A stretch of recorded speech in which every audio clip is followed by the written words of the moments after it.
Senior నాయకులు, జర్నలిస్టులు అందరికీ పేరు పేరున నమస్కారం.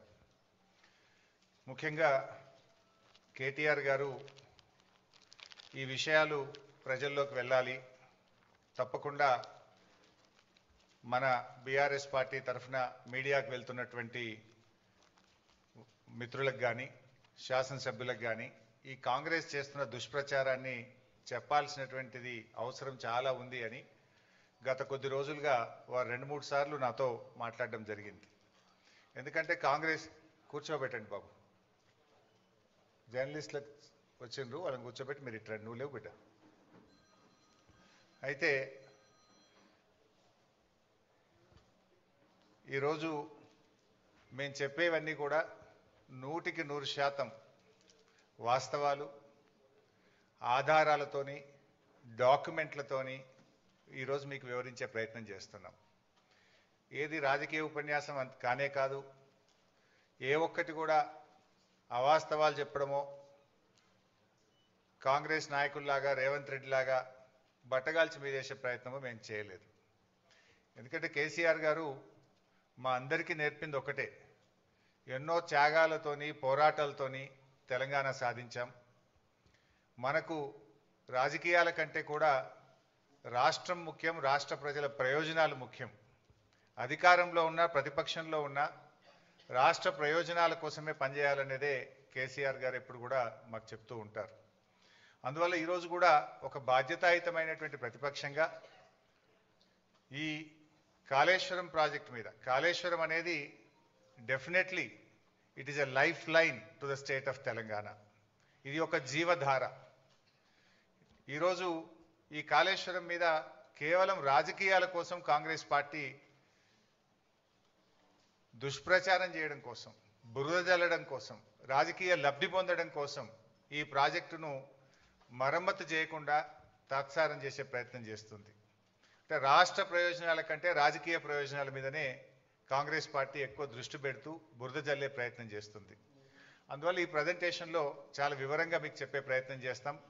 అందరికీ సాఫ్ట్ కాపీసు, హార్డ్ కాపీస్ కూడా పంపిస్తున్నాం. ఒకటేమో ఈ బ్రీఫ్ ప్రజెంటేషన్, ఒకటి పీపీటీ మీ అందరికి షేర్ చేశాం. రెండవది కాళేశ్వరం ప్రాజెక్టు మీద వాస్తవాలు, అంటే వక్రీకరణలు, వాస్తవాలు, వివరాలన్నీ కూడా మీకు అందిస్తూ ఉన్నాం. ఈ 2 బుక్స్ కూడా మీ అందరికీ ఇచ్చాం, దయచేసి చదవండి. మీరు ప్రజెంటేషన్ అయిన తర్వాత ఇంకేమైనా డౌట్స్ ఉంటే కూడా ఐ విల్ క్లారిఫై. మీ అందరికీ ఒక నోట్బుక్, పెన్ కూడా ఇచ్చాం, నోట్ చేసుకోండి. లాస్ట్లో I will answer all your questions and doubts. Yeah please. నేను కూడా ఈరోజు రాజకీయ విమర్శలు చేయట్లేదు, ఓన్లీ వాస్తవాలు చెప్పే ప్రయత్నమే చేస్తున్నా. పొలిటికల్గా చాలా వేదికలు ఉన్నాయి, మాట్లాడతాం, కానీ today I will try to explain the brief facts on Kaleshwaram. ముందుగా అసలు కాళేశ్వరం అంటే ఏంటి? పదే రేవంత్ రెడ్డి గారు కాళేశ్వరం కుప్పగూలిపోయింది అని ఒక స్టాండర్డ్ డైలాగ్ కొడుతూ వస్తూ ఉన్నాడు.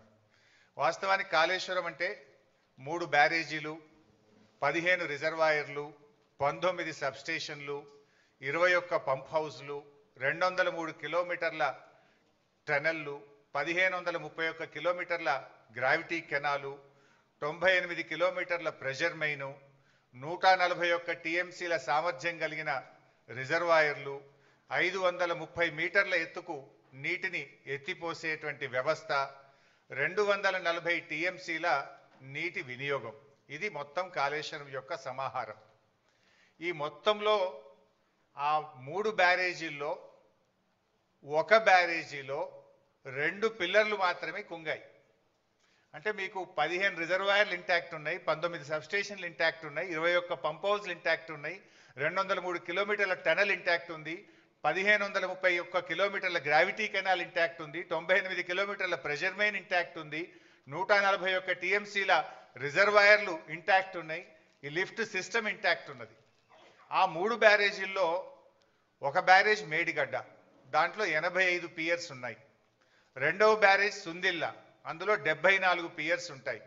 మూడవ బ్యారేజ్ అన్నారం, అందులో 64 పియర్స్ ఉన్నాయి. సో అన్నారంలో ఉన్న 64 పియర్స్ బ్యారేజ్ ఇంటాక్ట్, సుందిల్లలో ఉన్న 74 పియర్స్ బ్యారేజ్ ఇంటాక్ట్. మేడిగడ్డ బ్యారేజీలో 85 పియర్స్లో 2 పియర్స్ మాత్రమే కుంగినాయి. అంటే కాళేశ్వరంలో ఉండే ఇన్ని కాంపోనెంట్లలో ఒక బ్యారేజ్ మేడిగడ్డ, ఆ మేడిగడ్డలో 85 పియర్స్లో 2 పియర్స్ మాత్రమే కుంగినాయి. దానికి మొత్తం కాళేశ్వరమే కుప్పగూలింది అనేటువంటి ఒక దుష్ప్రచారాన్ని చేసేటువంటి ప్రయత్నం గత కొంతకాలంగా కాంగ్రెస్ ప్రభుత్వం చేస్తుంది. అంటే ఈ 100 కాంపోనెంట్స్ అన్ని కూడా ఇంటాక్ట్ ఉన్నాయి, అన్ని పియర్స్ మిగతా బ్యారేజీల్లో ఇంటాక్ట్ ఉన్నాయి. అండ్ కాళేశ్వరంలో బ్లాక్ వైజ్ కట్టాం మనం. జనరల్గా ఏదైనా ఒక బ్రిడ్జ్ కానీ ఏదైనా ఉంటే ఒక పియర్ పోతే మొత్తం బ్రిడ్జ్ పోవాల్సి వస్తుంది. కానీ ఇలా మేడిగడ్డలో దేర్ ఆర్ 7 బ్లాక్స్. సో ఒక్కొక్క బ్లాక్లో కొన్ని పియర్స్ ఉంటాయి, ఓవరాల్గా 85 పియర్స్ ఉన్నాయి. ఏదైనా రిస్టోరేట్ చేయాలంటే ఒక బ్లాక్ను రిస్టోర్ చేస్తే మొత్తం బ్యారేజ్ ఇంటాక్ట్ ఉంటుంది. ఈ విషయం నేను చెప్పడం లేదు, ఎన్డీఎస్ఏ రిపోర్ట్లో కూడా చెప్పారు. అది కూడా నేను ముందు మీకు చూపించేస్తాను. సో నెక్స్ట్, అయితే ఈ మధ్యకాలంలో మీరు చూస్తే ఇది మొత్తం కాళేశ్వరం యొక్క సమగ్ర స్వరూపం. ఏం బాబు ఇది రావట్లేదు,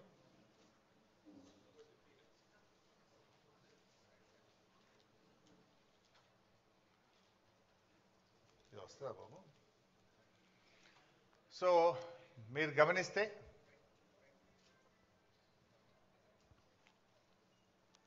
లేదు, బ్యాక్ పైన వస్తుంది కానీ దీని మీద రావట్లేదు.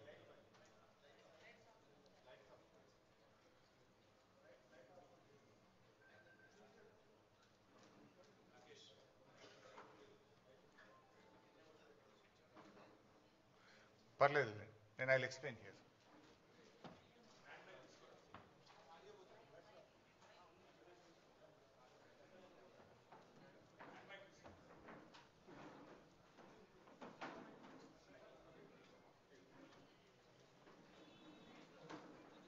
మీరు గమనిస్తే ఇందులో యాక్చువల్గా తమ్మిడిహట్టి ఆ పైన, దిస్ ఈజ్ తమ్మిడిహట్టి.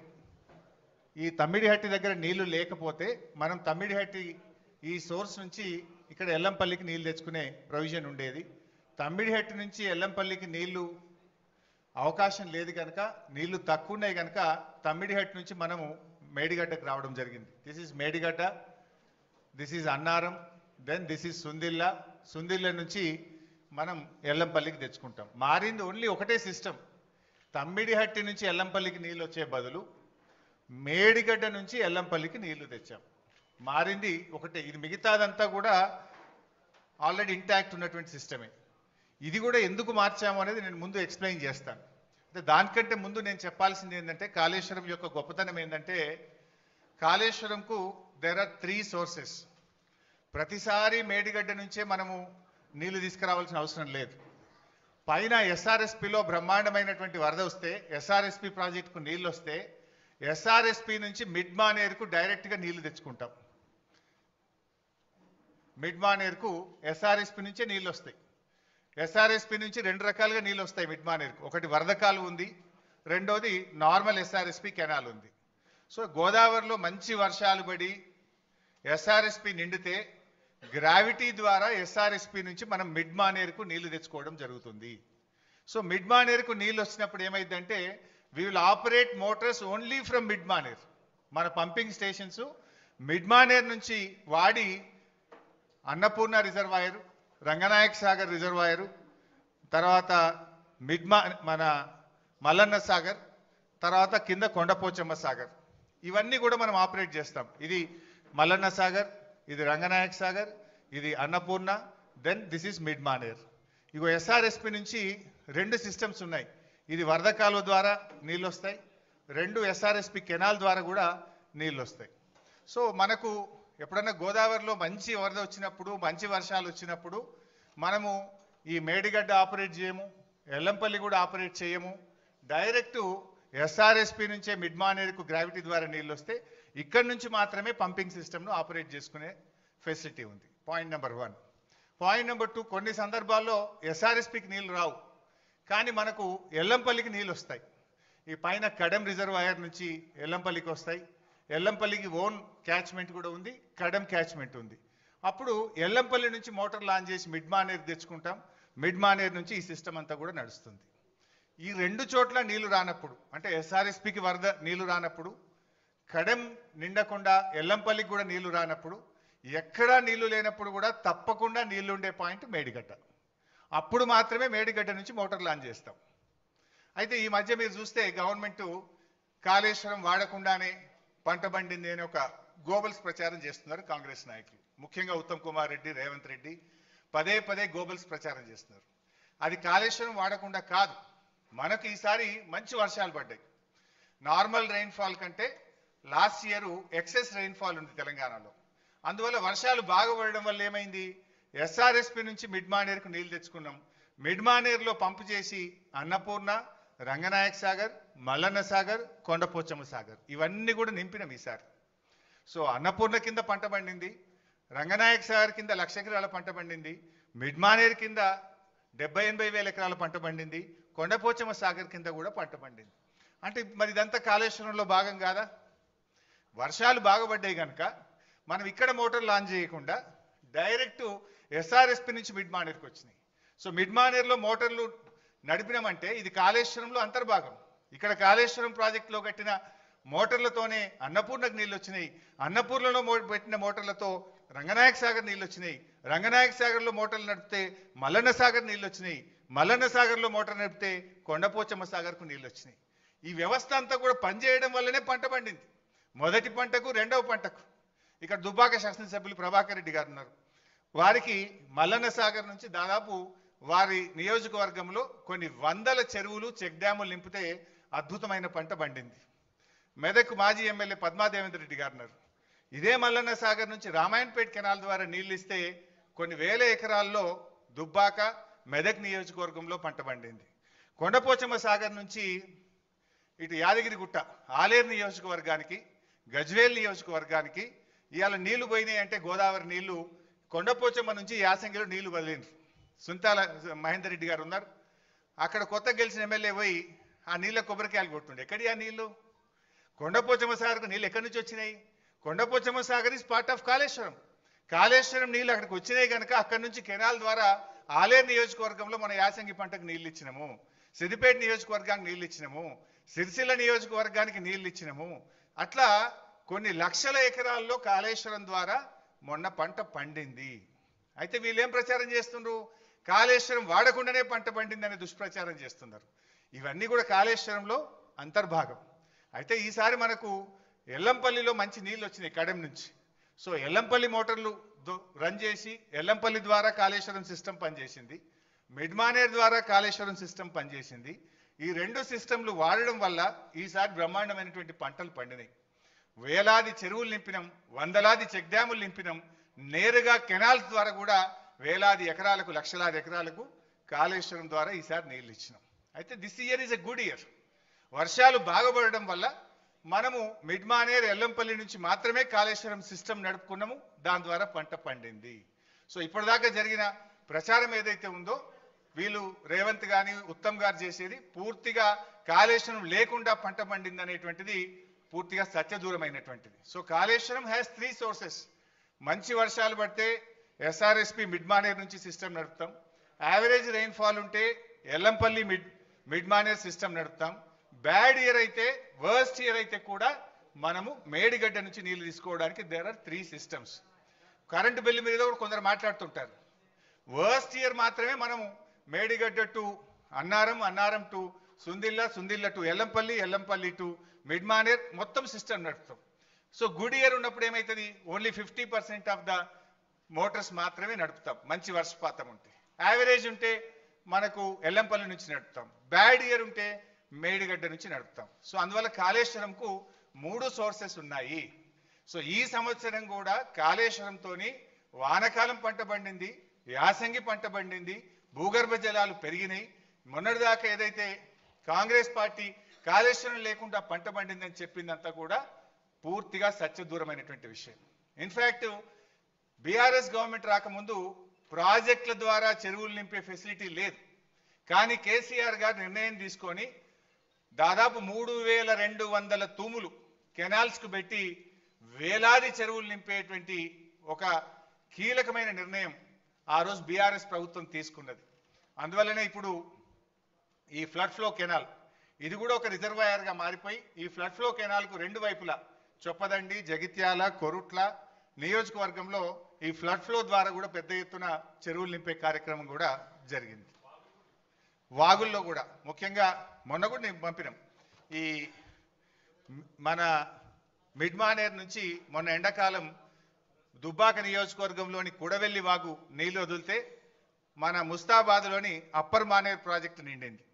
అదేవిధంగా కొండపోచమ్మ సాగర్ నుంచి హల్దీ వాగులో నీళ్లు వదిలితే నర్సాపూర్ నియోజకవర్గం సుంతా లక్ష్మారెడ్డి గారి నియోజకవర్గంలో దాదాపు 10ల సంఖ్యలో చెక్ డ్యాంలలో వెల్దుర్తి, కొల్చారం, కౌడిపల్లి ఆయా మండలాలకు నీళ్లు వెళ్ళి బ్రహ్మాండంగా ఆ ప్రాంతంలో పంటలు పండినాయి. మన యాసంగిలో కూడా పంటలు పండినాయి. సో కాళేశ్వరం ద్వారా మనము యాసంగిలో కూడా బ్రహ్మాండమైనటువంటి పంటలు పండినాయి.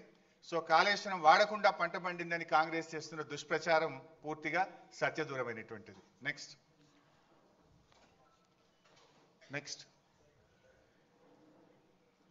రైట్.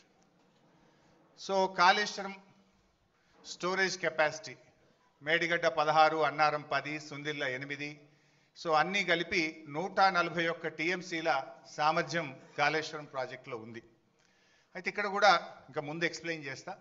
అయితే మన తెలంగాణ రాష్ట్రంలో మనకున్న ఒకే ఒక్క పెద్ద రిజర్వాయరు ఎస్ఆర్ఎస్పి. యాక్చువల్గా ఎస్ఆర్ఎస్పి తప్ప మనకు మేజర్గా స్టోరేజ్ కెపాసిటీ లేదు. ఉమ్మడి ఆంధ్రప్రదేశ్లో తెలంగాణలో కట్టిన కల్వకుర్తి కానీ, నెట్టంపాడు కానీ, భీమా కానీ, కోయిల్ సాగర్ కానీ ఏ ప్రాజెక్టులు కూడా రిజర్వాయర్లు కట్టలేదు. కానీ కేసీఆర్ గారు ముందు చూపుతోని ఇంత బ్రహ్మాండంగా 141 టీఎంసీల రిజర్వాయర్లను మరి పెద్ద ఎత్తున 16 రిజర్వాయర్లను రూపకల్పన చేసి వీటన్నిటి కూడా నిర్మించాం. కొంతమంది అంటుంటారు కాళేశ్వరం ప్రాజెక్ట్ కాస్ట్ పెరిగింది. అంతకుముందు వాళ్ళు పెట్టిన ప్రాణహిత చేవెళ్లలో 141 కాదు, కేవలం 11 టీఎంసీల సామర్థ్యం మాత్రమే ఉండేది. మరి మల్లన్న సాగర్ లాంటి రిజర్వాయర్ 50 టీఎంసీల రిజర్వాయర్ కడితే అక్కడ 13,000 ఎకరాల భూసేకరణ చేసినాం. దాదాపు 8 గ్రామాలకు R&R కాలనీ చేసినాం. మరి అక్కడ ఫారెస్ట్ డిపార్ట్మెంట్ కూడా ఫారెస్ట్ ల్యాండ్ తీసుకొని డబ్బులు కట్టినాం. 50 టీఎంసీల రిజర్వాయర్ కట్టాలంటే డబ్బులు అవసరమైతే ప్రాజెక్ట్ కాస్ట్ పెరుగుతుందా పెరగదా? సో ఇవన్నీ కూడా ఈ కాళేశ్వరం ఇవన్నీ కూడా ఇంటాక్ట్ ఉన్నాయి. All are working. మేడిగడ్డ ఈ నుంచి మొదలుకుంటే ఈ మల్లన్న సాగర్, కొండపోచమ్మ సాగర్, రంగనాయక సాగర్, అనంతగిరి, మలకపేట, మేడారం, అదేవిధంగా గంధమల్లాక్ ఇవన్నీ కూడా ఇంటాక్ట్గా ఈరోజు రిజర్వాయర్లు వాడకంలో ఉన్నాయి. ఇవన్నీ కూడా నెక్స్ట్.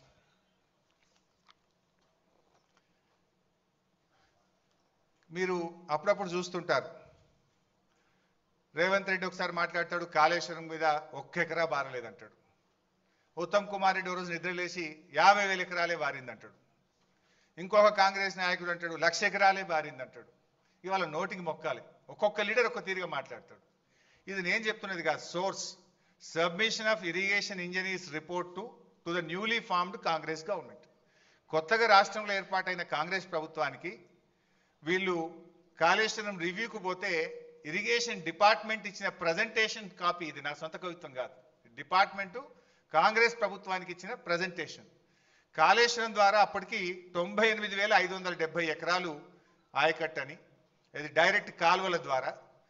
అదేవిధంగా కాలువల ద్వారా నింపిన 456 చెరువులను నింపడం ద్వారా 40,000 ఎకరాల ఆయకట్టు. ఎస్ఆర్ఎస్పి స్టేజ్ 1, స్టేజ్ 2 నిజాం సాగర్కు 1,67,000 ఎకరాల కొత్త ఆయకట్టు. మొత్తం 3,04,766 ఎకరాల కొత్త ఆయకట్టుకి ఇచ్చాం. అదేవిధంగా స్థిరీకరణ 17,08,230 ఎకరాలు స్థిరీకరణ జరిగింది.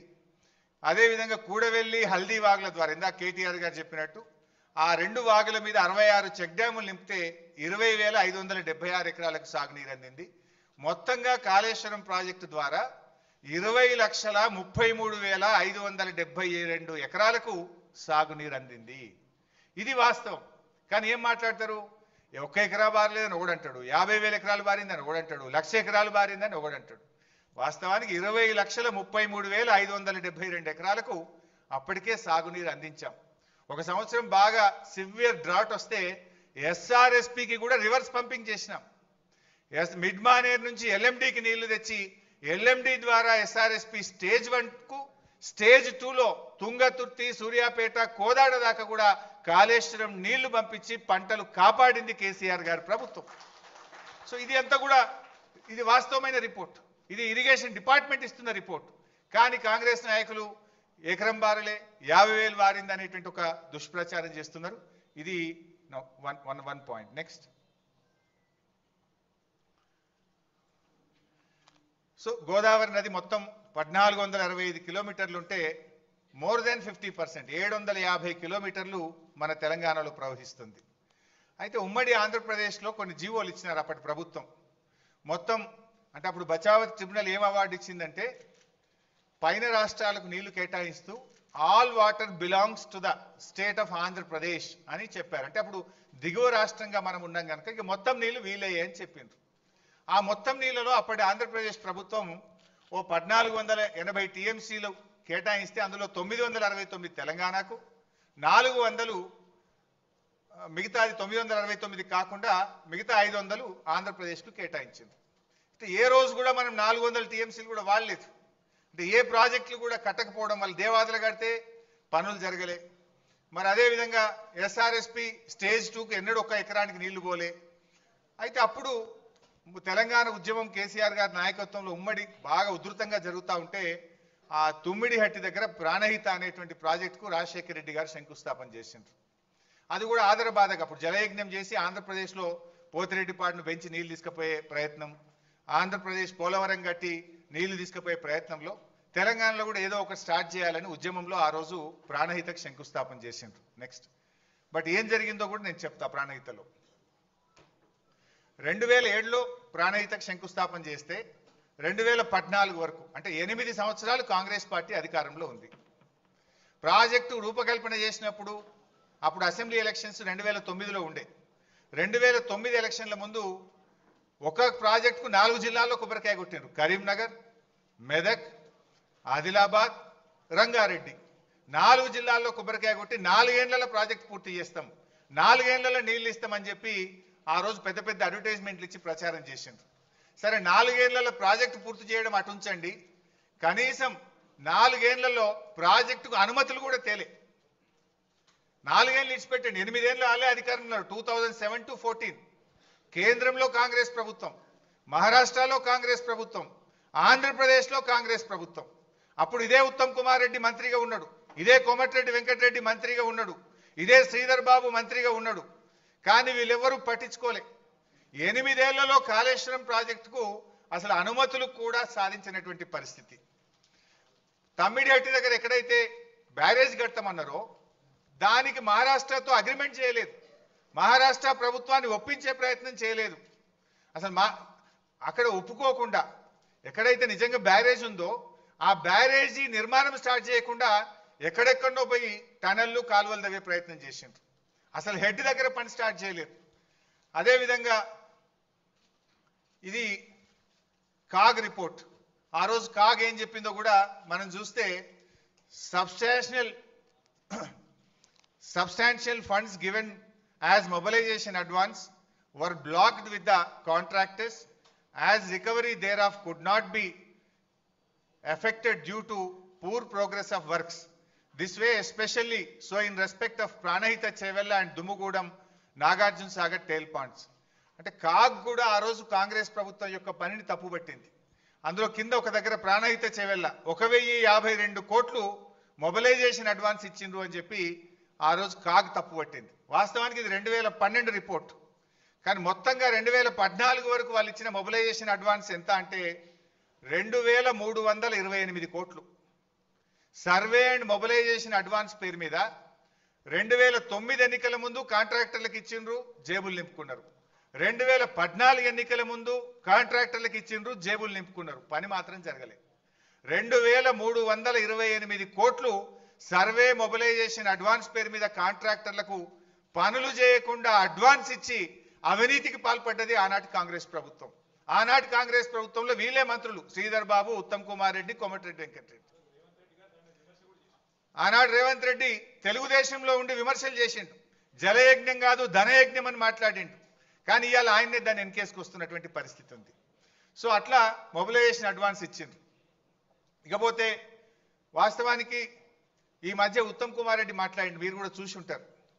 ప్రాణహిత చేవేలకు మేము 10,000 కోట్లు ఖర్చు పెట్టినాం, ఇక జర్ర 20,000 ఖర్చు పెట్టి అయిపోతుండే అని మాట్లాడుతుంటాడు. ఆయన మాట్లాడినాక నేను లెక్కలు తీసి మొత్తం చూస్తే 8 ఏళ్ల కాలంలో ప్రాజెక్టుకు అనుమతులు సాధించలేదు. మొత్తం ల్యాండ్ ఎక్విజిషన్ కావచ్చు, వ్యాప్కోస్కు కావచ్చు, పనులకు కావచ్చు, మొత్తం కలిసి కాంగ్రెస్ ప్రభుత్వం పెట్టిన ఖర్చు కేవలం 3,700 కోట్లు. అంటే ఇప్పుడు గోబల్స్కు తాత అయిపోయింది ఉత్తమ్ కుమార్ రెడ్డి, అన్ని అబద్ధాలే. 10,000 కోట్లు ప్రాణహిత మీద ఖర్చు పెట్టినా అన్నాడు. వాస్తవానికి 8 ఏళ్లలో ప్రాణహిత చేవెళ్ల మీద కాంగ్రెస్ ఖర్చు పెట్టింది 3,700 కోట్లు మాత్రమే. 3,700 చెప్తున్నది ఏంది? 10,000 కోట్లు ఖర్చు పెట్టామని ఉత్తమ్ కుమార్ రెడ్డి గారు చెప్తున్నారు. అంటే అది కూడా ఒక సత్యదూరమైనటువంటి విషయం. నెక్స్ట్, ప్రాజెక్ట్ కాస్ట్ పెరిగిందని మన మీద బద్నాం చేస్తుండ్రు. 2007లో 17,875 కోట్లకు మొదలు జీవో ఇచ్చిండ్రు. మళ్ళీ 2008లో దాన్ని 38,500 కోట్లకు పెంచిండ్రు. అంటే ఏ పనులు చేయకుండానే ప్రాజెక్ట్ కాస్ట్ డబుల్ చేసిండ్రు. 17,000ను 38,000కు చేసిండ్రు. ఆ చూడండి పైన జీవో నంబర్ 114 ఉంది, అది 17,000 కోట్లు. కింద ఇంకొక జీవో 38,500 కోట్ల రూపాయలకు పెంచిండ్రు. ఢిల్లీకి 2012లో పంపిండ్రు అనుమతుల కోసం, అప్పుడు 40,000 కోట్లకు పెంచిండ్రు. అంటే 17,000 నుంచి 40,000 కోట్లకు ప్రాజెక్ట్ కాస్టు కాంగ్రెస్ హయాంలోనే పెరిగింది. ఆ రోజు ఏ పనులు చేయకుండానే 40,000 కోట్లకు పెంచిండ్రు. మరి ఇందాక చెప్పిన పాయింట్ 10,000 ఖర్చు పెట్టినామన్నారు, అన్ని కలిపి వాళ్ళు పెట్టింది 3,780 కోట్లు మాత్రమే.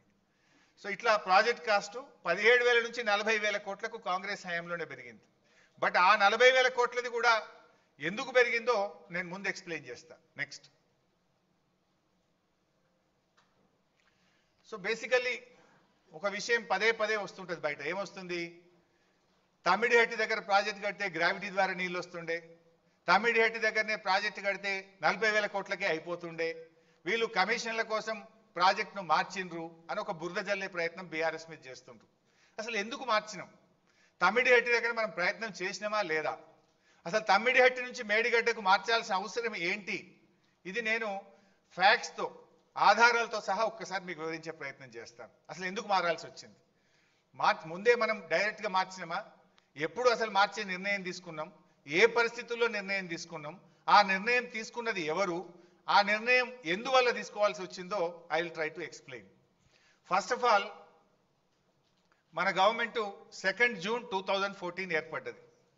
మీరు చూస్తే 23 జూలై 2014, అంటే గవర్నమెంట్ ఏర్పడ్డ నెల 15 రోజుల్లోనే, that is our commitment. KCR గారు నన్ను, నువ్వు మహారాష్ట్రకు వెళ్ళు, తమిడిహెట్టి దగ్గర బ్యారేజ్ కట్టుకుందాం, వాళ్ళు ఎన్ని డబ్బులు అడిగితే అన్ని ఇద్దాం, నువ్వు పోయి వాళ్ళని ఒప్పించండి అని చెప్పి కేసీఆర్ గారు ఆ రోజు నీటిపారుదల శాఖ మంత్రిగా ఉన్న నన్ను, మన సలహాదారుడిగా ఉన్న ఆర్ విద్యాసాగర్ రావు గారిని ఇంజనీర్ల బృందం తీసుకొని వెళ్ళండి అని ఆదేశించారు. సో గవర్నమెంట్ ఏర్పడ్డ 45 డేస్కు ఐ వెంట్ టు మహారాష్ట్ర. ఆ రోజు మహారాష్ట్రలో కాంగ్రెస్ గవర్నమెంట్ ఉంది. ఆ కాంగ్రెస్ గవర్నమెంట్లో ఇరిగేషన్ మినిస్టర్ హసన్ ముషరఫ్ గారు మహారాష్ట్ర నీటిపారుదల శాఖ మంత్రి. మేము అపాయింట్మెంట్ తీసుకొని ఆయన దగ్గరికి వెళ్ళి కలిసి మాట్లాడి మేము గత ఆంధ్రప్రదేశ్ లాగా మీతో కొట్లాడము, మా ముఖ్యమంత్రి గారు మీకు చెప్పమన్నారు, మీతో కలిసి పనిచేస్తాము, మీకు మా సహకారం అందిస్తాం, మీరు మాకు సహకారం అందించండి, మహారాష్ట్రలో ముంపు గురయ్యే భూమికి మీరు ఏ ధర నిర్ణయిస్తే ఆ ధర, మీరు ఎన్ని పైసలు అడిగితే అన్ని పైసలు ఇస్తాం, మా ఉద్యమమే నీళ్ళ నుంచి పుట్టింది, మా పోరాటమే నీళ్ళ కోసం జరిగింది, మా ప్రాంతంలో రైతుల ఆత్మహత్యలు జరుగుతున్నాయి, మేము తొందరగా ఇది కట్టుకోవాలనుకుంటున్నామని వి ప్లీడెడ్ దెమ్ లైక్ ఎనీథింగ్, బతిలాడినాం అన్ని రకాలుగా. ఆయన మాట్లాడుతూ ఒక విషయం చెప్పారు. ఆయన మాట్లాడుతూ, చూడు భాయ్ సాబ్, ఇంకొక 6 నెలల్లో మాకు ఎలక్షన్ ఉంది మహారాష్ట్రలో, అప్పుడు అసెంబ్లీ ఎలక్షన్స్ ఇంకా 6 నెలలు ఉంది, అయినా మేము ఎట్లా ఒప్పుకుంటాము? 8 సంవత్సరాల నుంచి కూడా మేము స్పష్టంగా మీకు చెప్తూ వచ్చినాం, 152 మీటర్ల ఎత్తులో మేము తమ్మిడిహట్టి దగ్గర బ్యారేజ్ కట్టడానికి ఒప్పుకోము అని చాలాసార్లు మేము మీ ప్రభుత్వానికి చెప్పినాము. చెప్పడమే కాదు, మా ముఖ్యమంత్రి గారు మీ ముఖ్యమంత్రి గారికి లేఖ రాసిండ్రు అని ఆ లేఖ కాపీ ఇచ్చిండు నా చేతికి. ఏం రాసిండ్రు ఆ లేఖల మీరే చూడొచ్చు. చాలా స్పష్టంగా అందులో ఆనాడు మహారాష్ట్ర ముఖ్యమంత్రిగా ఉన్నటువంటి పృథ్వీరాజ్ చౌహాన్ గారు మన ముఖ్యమంత్రి కిరణ్ కుమార్ రెడ్డి గారికి లేఖ రాయడం జరిగింది. ఆ లేఖలో ఆయన చాలా స్పష్టంగా ఏం చెప్పిండంటే, it is also requested that Andhra Pradesh government should not proceed with unilaterally decided layouts and control levels. It may lead to unfruitful expenditure. మీరు సొంతగా మీరే 152 మీటర్ల ఎత్తని మీరే నిర్ణయించుకొని మీరే పనులు ప్రారంభించి మీరు ముందుకు పోతా ఉన్నారు. మీరు అట్లా చేస్తే మీరు పెట్టే ఖర్చంతా కూడా వృధా అవుతుంది, జాగ్రత్త అని చెప్పి మా ముఖ్యమంత్రి గారు మీ ఆనాటి ముఖ్యమంత్రికి లేఖ రాసిండ్రు. ఈ లెటర్ చదువుకోండి అని నా చేతిలో పెట్టిండు. అరే భాయ్ సాబ్, మరి ఎట్లా పనులు అయిపోయినాయి, ఆల్రెడీ ప్రాజెక్ట్ స్టార్ట్ అయింది, మరి మాకు ఇబ్బంది అవుతుంది అని మేము చాలా రకాలుగా రిక్వెస్ట్ చేసినాం. రిక్వెస్ట్ చేస్తే ఆయన ఒక మాట అన్నాడు ఆ రోజు, ఇక 6 నెలలు అయితే ఎలక్షన్ ఉంది భాయ్ సాబ్, 7 ఏళ్ళు ఒప్పుకునే వాళ్ళం ఇప్పుడు ఒప్పుకుంటాం ఎలక్షన్లు కూడా. మా దగ్గర ఆల్రెడీ పెద్ద ఉద్యమాలు అవుతున్నాయి మహారాష్ట్రలో. మహారాష్ట్ర మునిగిపోయి తెలంగాణకు నీళ్ళు ఇస్తారని చెప్పి ఉద్యమాలు అవుతున్నాయి. మేము ఇప్పుడు ఒప్పుకునే పరిస్థితి లేదు. ఏదైనా ఉంటే ఎలక్షన్ అయినాక రాండి, మేము మళ్ళీ గెలిస్తే అప్పుడు మాట్లాడుకుందాం, కానీ ఇప్పుడు ఇక మాట్లాడేది లేదు పోరని ఇలా కొట్టాడు. సరే అట్లెందుకు భాయ్ సాబ్, ఇంజనీర్లు అయితే మాట్లాడతారు, ప్రయత్నం చేయండి అంటే ఓకే డిపార్ట్మెంట్స్ మాట్లాడుకోండి, కానీ ఫైనల్ డెసిషన్ మాత్రం ఆఫ్టర్ ఎలక్షన్స్ అన్నాడు. సరే తదనంతరం 16 జూలై ఆగస్టులో ఒక మీటింగ్ అయింది. 4th ఫిబ్రవరి ఇంకొక మీటింగు ఇంజనీర్స్ లెవెల్లో, సెక్రటరీస్ లెవెల్లో మీటింగ్ జరిగినాయి. 16/8/2014 నాడు ఆర్ విద్యాసాగర్ రావు గారి నేతృత్వంలో మళ్ళొక్కసారి కూడా మీటింగ్ అయి 152 మీటర్ల ఎత్తులో మేము కట్టుకుంటాము, మీరు ఎంత డబ్బు అడిగినా ఇస్తామని చెప్పి విద్యాసాగర్ రావు గారు కూడా ఇంకొక మీటింగ్లో కూడా చెప్పారు. ఇన్ని మీటింగ్స్ జరిగినాయి. నెక్స్ట్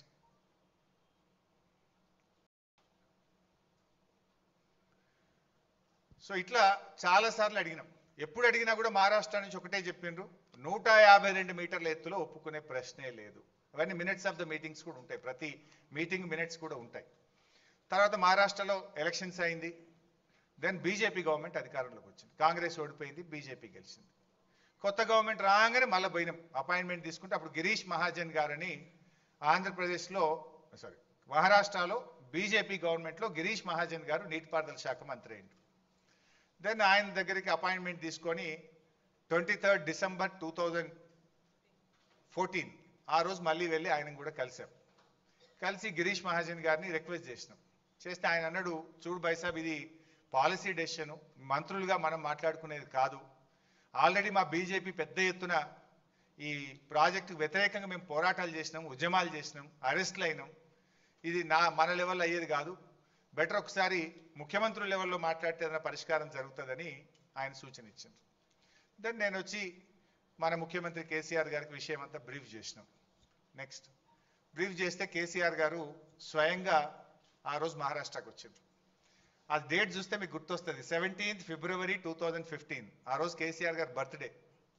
తన బర్త్డే కూడా పట్టించుకోకుండా, ముఖ్యమంత్రి అయిన తర్వాత జరిగిన ఫస్ట్ బర్త్డే, తన బర్త్డేను కూడా పట్టించుకోకుండా నిజమైన జన్మదినం మహారాష్ట్రను ఒప్పిస్తే నా నిజమైన జన్మదినం అనుకొని బర్త్డే రోజు మహారాష్ట్రకు వచ్చిండు. మహారాష్ట్రకు వచ్చి ఆ రోజు అక్కడ ముఖ్యమంత్రి గారు అదే రోజు అపాయింట్మెంట్ ఇచ్చిండు. ఆయన అపాయింట్మెంట్ ఇచ్చినాడే నా బర్త్డే తర్వాత, కానీ ముందు ఆయన అపాయింట్మెంట్ ఇచ్చిండు, పోదాం అని మమ్మల్ని అందరిని తీసుకొని అటుపోయింది. లక్కీలీ తెలంగాణ బిడ్డ ఆర్ విద్యాసాగర్ రావు గారు, సిహెచ్ విద్యాసాగర్ రావు గారు మహారాష్ట్ర గవర్నర్గా ఉన్నారు. ఆయన ఆశీస్సులు కూడా ఉంటాయి, తెలంగాణ బిడ్డనే ఉన్నాడు కదా అని ఆయనను కూడా బతిలాడి సిహెచ్ విద్యాసాగర్ రావు గారి సమక్షంలోనే కేసీఆర్ గారు మరి మహారాష్ట్ర ముఖ్యమంత్రి ఫడ్నవీస్ గారిని కలిసి రిక్వెస్ట్ చేసినాం. చాలా రిక్వెస్ట్ చేసిన కేసీఆర్ గారు, మన తెలంగాణ ఉద్యమ చరిత్ర, మన పోరాటము, తెలంగాణకు ఉమ్మడి ఆంధ్రప్రదేశ్లో జరిగిన అన్యాయము, రైతుల ఆత్మహత్యలు, కరువు, బాధలన్నీ కూడా వివరించి ఈ ప్లీడెడ్ లైక్ ఎనీథింగ్. ఆల్మోస్ట్ 45 నిమిషాలు కేసీఆర్ గారు తన ప్రసంగంలో మహారాష్ట్ర ప్రభుత్వాన్ని, మహారాష్ట్ర ముఖ్యమంత్రి గారిని పలు విధాలుగా కోరడం జరిగింది. అన్నీ విన్న తర్వాత ఫడ్నవీస్ గారు మాట్లాడుతూ, చూడు భాయ్ సాబ్, నేను ఈ ప్రాజెక్టుకు వ్యతిరేకంగా పోరాటం చేసిన, మహారాష్ట్రలో నేను విదర్భ ప్రాంత నాయకుడిని, విదర్భ ప్రాంతం నుంచే ఎమ్మెల్యేగా ఉన్నాను. ఈ ప్రాజెక్టుకు వ్యతిరేకంగా నేను ఉద్యమాలు చేసినా, పాదయాత్రలు చేసినా, నేను అరెస్ట్ అయినటువంటి వ్యక్తిని, పోరాటం చేసిందే నేను. 8 ఏళ్ళు కాంగ్రెస్ వాళ్ళు ఒప్పుకోండి, ఇప్పుడు నేను ఎట్లా ఒప్పుకోగలుగుతా? ఇది సాధ్యమయ్యే పని కాదు, 152 మీటర్ల ఎత్తున నేను ఒప్పుకోనని ఖరాఖండిగా ఆ మీటింగ్లో ఫడ్నవీస్ గారు మనకు స్పష్టంగా చెప్పారు. అప్పుడు ఏం చేయాలి ఒక బాధ్యత అయితే ముఖ్యమంత్రి? మహారాష్ట్రలో కాంగ్రెస్, ఏపీలో కాంగ్రెస్, ఢిల్లీలో కాంగ్రెస్, 3 చోట్ల కాంగ్రెస్ గవర్నమెంట్ ఉండి 8 ఏళ్లలో వాళ్ళు ఒప్పించలేకపోయింది. మనము కాంగ్రెస్ ప్రభుత్వం 6 నెలలు ఉంటే వాళ్ళని బతిలాడినాం, కొత్తగా వచ్చిన బీజేపీ ప్రభుత్వాన్ని బతిలాడినాం, ఇద్దరిని రిక్వెస్ట్ చేసినాం మాకు అవకాశం ఇవ్వండి, మీరు ఎంత డబ్బు అడిగినా ఇస్తాము అని. వాళ్ళు సమస్య లేదు. ఫడ్నవీస్ గారు ఒక మాట అన్నారు, ఇప్పుడు నిన్నటిదాకా కాంగ్రెస్ గవర్నమెంటే ఉండే, వాళ్ళు ఒప్పుకోలేదు, పోరాటం చేసింది నేను, ఇప్పుడు నేను ముఖ్యమంత్రి కాగానే పర్మిషన్ ఇస్తే రాజకీయంగా నాకు ఈ రాష్ట్రంలో ఎంత దుమారం చెలరేగుతుందో ఒక్కసారి ఆలోచించండి. నా జాగలుండి మీరు ఆలోచించండి. ధర్నాలు చేసింది నేను, పాదయాత్రలు చేసింది నేను, అరెస్ట్ అయింది నేను, 8 ఏళ్ళు కాంగ్రెస్ వాడు అనుమతి ఇవ్వలే కానీ బీజేపీ వాడు రాగానే ఇచ్చిందంటే మహారాష్ట్రలో నా పరిస్థితి ఏందో మీరు ఆలోచించండి బైసాబ్, ఇది అయ్యే పని కాదు అని చెప్పి. వాస్తవానికి విద్యాసాగర్ రావు గారు కూడా చాలా రిక్వెస్ట్ చేశారు, మా తెలంగాణ కరువు ప్రాంతం కొద్దిగా ఆలోచించండి అని. ఒక గవర్నర్గా అక్కడ ముఖ్యమంత్రి గారిని కూడా పాపం ఆయన కూడా కొంత ప్రయత్నం చేశారు ఆ మీటింగ్లో. Because I was present in that meeting. అన్ని రకాలుగా ప్రయత్నం జరిగినా నో అని చెప్పారు. బట్ మీన్ వైల్ ఏం జరిగిందో నెక్స్ట్.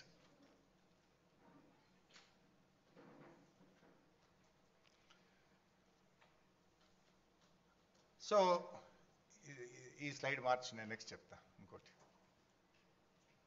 రైట్, ఇది మీన్ వైల్ ఏమైంది? 17th ఫిబ్రవరి మీటింగ్ అయింది కేసీఆర్ గారిది. ఈ లెటర్ చూడండి, దిస్ ఈజ్ 18th ఫిబ్రవరి 2015. మీరు ఆ డేట్ చూడండి. Letter from central water commission 18th ఫిబ్రవరి 2015. 17 మన ఢిల్లీలో మీటింగ్ అయింది, మనం హైదరాబాద్ వచ్చేసినాం. సరే 18th డేట్ సిడబ్ల్యూసీలో వేసిండ్రు, ఆ లెటర్ మనకు ముట్టే వరకు వారం లేట్ అవుతుంది. జనరల్గా సెంట్రల్ వాటర్ కమిషన్ ఢిల్లీ వాళ్ళు పోస్టులు వేస్తే మన రాష్ట్రానికి అందే వరకు వారం అవుతుంది.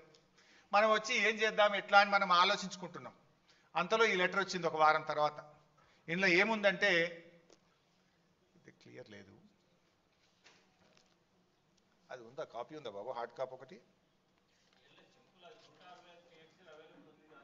అదే, బట్ ఇంగ్లీష్లో చదివి వినిపిస్తే బెటర్ అండి.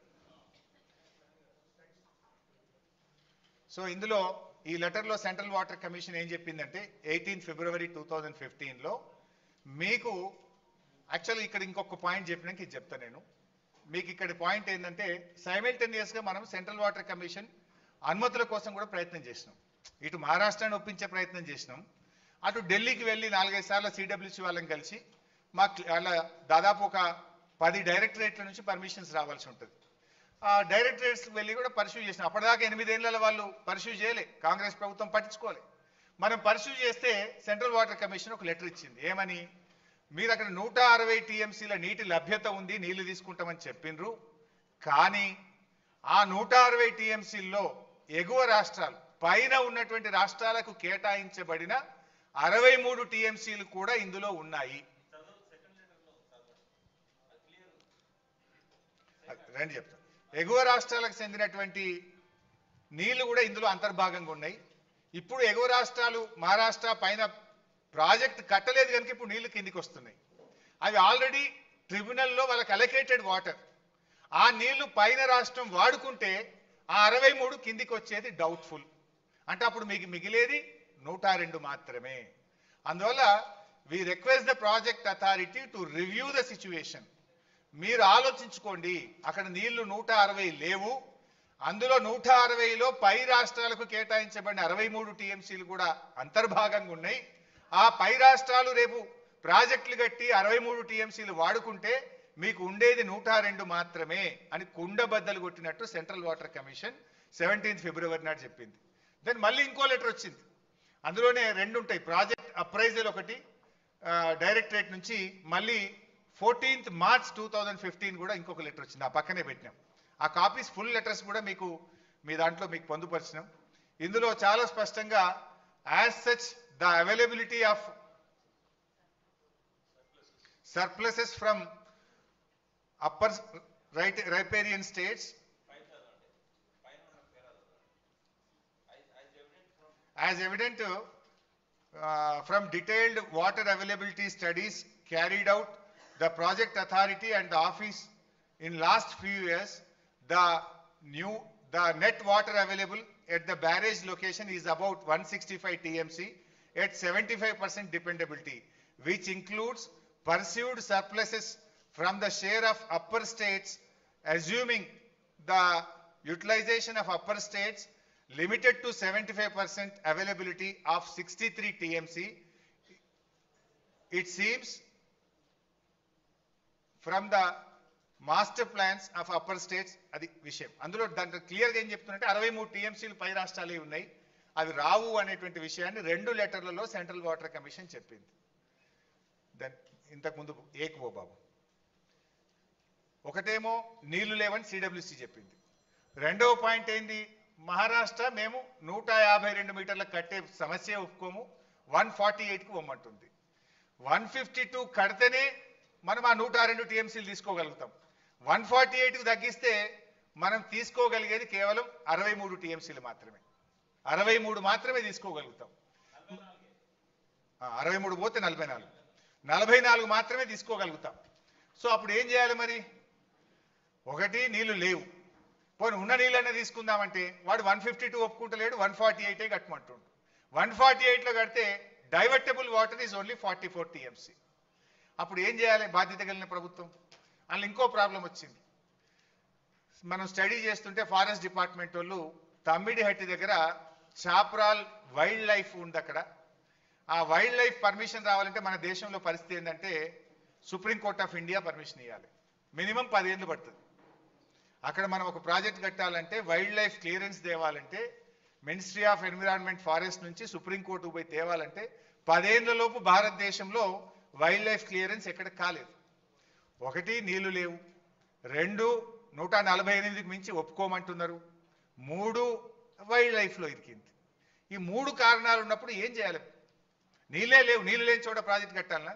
కాంగ్రెస్ పార్టీ తప్పు చేసింది. నీళ్లు లేని చోట, వైల్డ్ లైఫ్ సమస్యలో ఉన్న చోట, అంతర్రాష్ట్ర ఇబ్బందులు ఉన్న చోట ప్రాణహిత చేవలను ఇరికిచ్చి తెలంగాణకు అన్యాయం చేసింది నాటి కాంగ్రెస్ ప్రభుత్వం. మరి పోరాటం చేసి చావు నోట్లో తలబెట్టి నీళ్ల కోసం తెలంగాణ తెచ్చిన కేసీఆర్ గారు బాధ్యత కలిగిన ముఖ్యమంత్రిగా, పోరాట యోధుడిగా ఏం చేయాలి కేసీఆర్ గారు? నీళ్లున్న చోటకు ప్రాజెక్టు మార్చాలనా వద్దా? కాంగ్రెస్ చేసిన తప్పిదానాన్ని సరిచేయడం కోసం భవిష్యత్ తెలంగాణ అవసరాలను దృష్టిలో పెట్టుకొని మనము ప్రాజెక్ట్ సైట్ మార్చాల్సిన తప్పనిసరి పరిస్థితి ఏర్పడ్డది. నెక్స్ట్ చెప్తా. నంబర్ 3, థర్డ్ పాయింట్, ఇంకో లెటర్ కూడా వచ్చింది సిడబ్ల్యూసి నుంచి. అంటే ఎందుకు రీఇంజనీరింగ్ చేసినాము అంటే అనదర్ పాయింట్, థర్డ్ పాయింట్లో ఏం చేసిందంటే సిడబ్ల్యూసి మనకు ఇంకొక లెటర్ రాసింది. ఏం రాసింది అంటే మీరు 160 టీఎంసీలతోని 16 లక్షల ఎకరాలు అప్పుడు ఆ రోజు ప్రతిపాదించింది.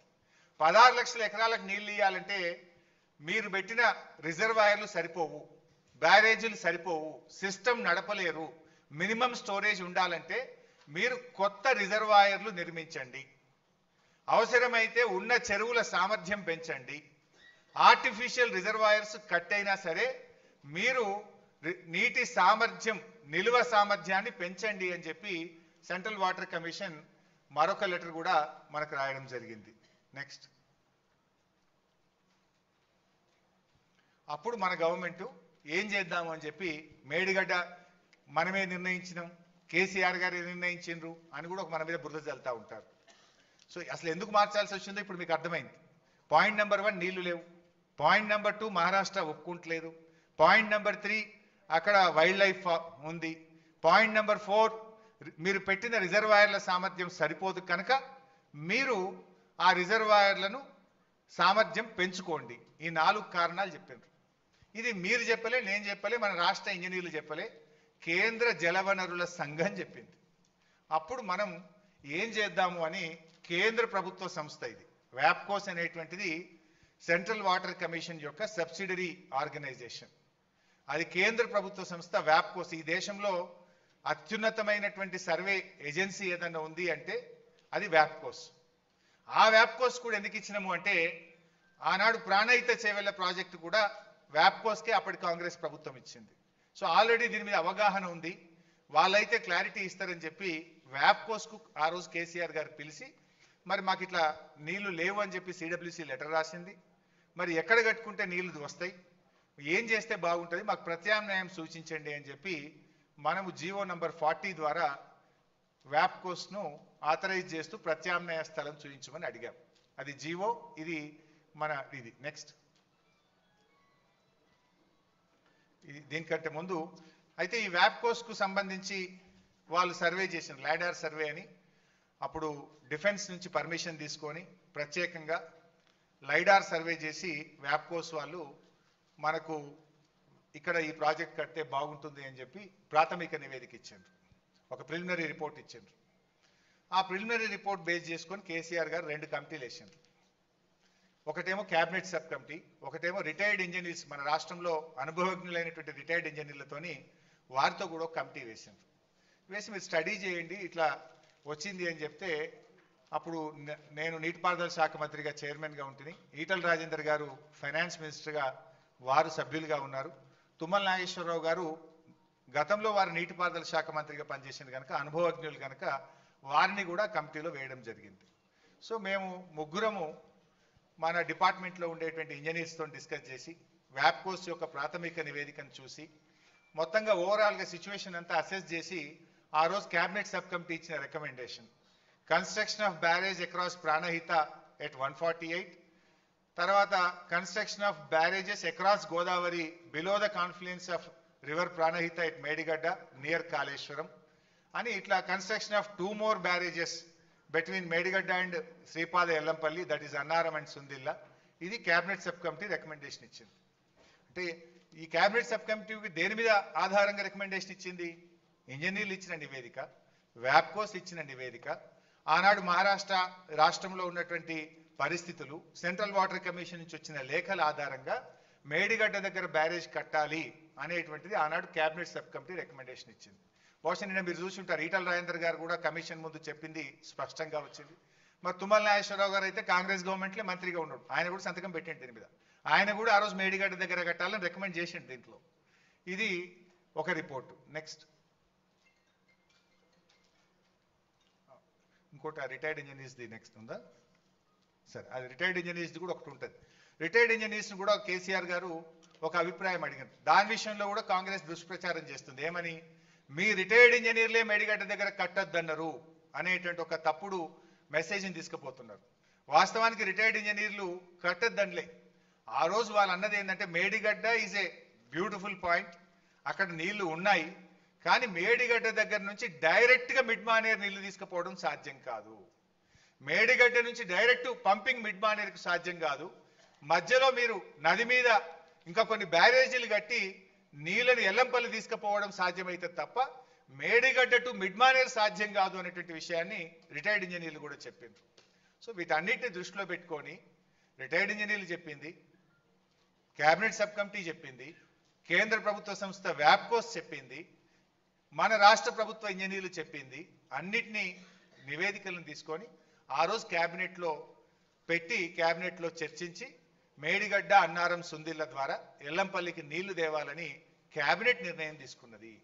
ఆ క్యాబినెట్ నిర్ణయానికి వ్యాప్కోస్ ఇచ్చిన నివేదిక, రిటైర్డ్ ఇంజనీర్లు ఇచ్చిన నివేదిక, మన రాష్ట్ర ప్రభుత్వ ఇంజనీర్లు ఇచ్చిన నివేదిక ఆధారంగా నిర్ణయం జరిగింది తప్ప దాంట్లో ఎవరో ఒకరిగా చేసినటువంటి నివేదిక కాదు. అది ఒకటి క్లారిఫై. అంటే చాలాసార్లు కూడా మనం ఏదో రీఇంజనీరింగ్ ఎందుకు చేయాల్సి వచ్చింది? నీళ్లు లేవు గనక, వైల్డ్ లైఫ్ ఉంది గనక, మహారాష్ట్ర ఒప్పుకోలేదు గనక, అదేవిధంగా రిజర్వాయర్ల సామర్థ్యం పెంచుకోమని సిడబ్ల్యూసి చెప్పింది కనుక రీఇంజనీరింగ్ చేసుకోవాల్సి వచ్చింది. ఆ రీఇంజనీరింగ్ లో మేడిగడ్డ దగ్గరికి ఎందుకు పోయినాం అంటే వ్యాప్కోస్ అనే కేంద్ర ప్రభుత్వ సంస్థ ఇచ్చిన రిపోర్ట్ కానీ, క్యాబినెట్ సబ్ కమిటీ ఇచ్చిన రిపోర్ట్ కానీ, రిటైర్డ్ ఇంజనీర్లు ఇచ్చిన రిపోర్ట్ కానీ ఇవన్నీ కూడా మేడిగడ్డ దగ్గర కట్టి నీళ్లు తీసుకోవాలని చెప్పి సూచిస్తే క్యాబినెట్ లో పెట్టి చర్చించి క్యాబినెట్ ఆమోదంతో రీఇంజనీరింగ్ జరిగింది, మేడిగడ్డ పాయింట్ నిర్ణయం జరిగింది. తర్వాత ప్రాజెక్ట్ కాస్ట్ ఎందుకు పెరిగింది అనేది ఒక డిస్కషన్ వస్తుంది. దీంట్లో వాస్తవానికి ప్రాణహితలో ఏముండే, రీఇంజనీరింగ్ తర్వాత కాళేశ్వరం ఏమైంది, సింపుల్గా అర్థం చేసుకోవడానికి చాలా పాయింట్స్ ఉన్నాయి కానీ బ్రీఫ్గా పెట్టినాం. ఆ రోజు జలాశయాల సామర్థ్యం 16 టీఎంసీలు.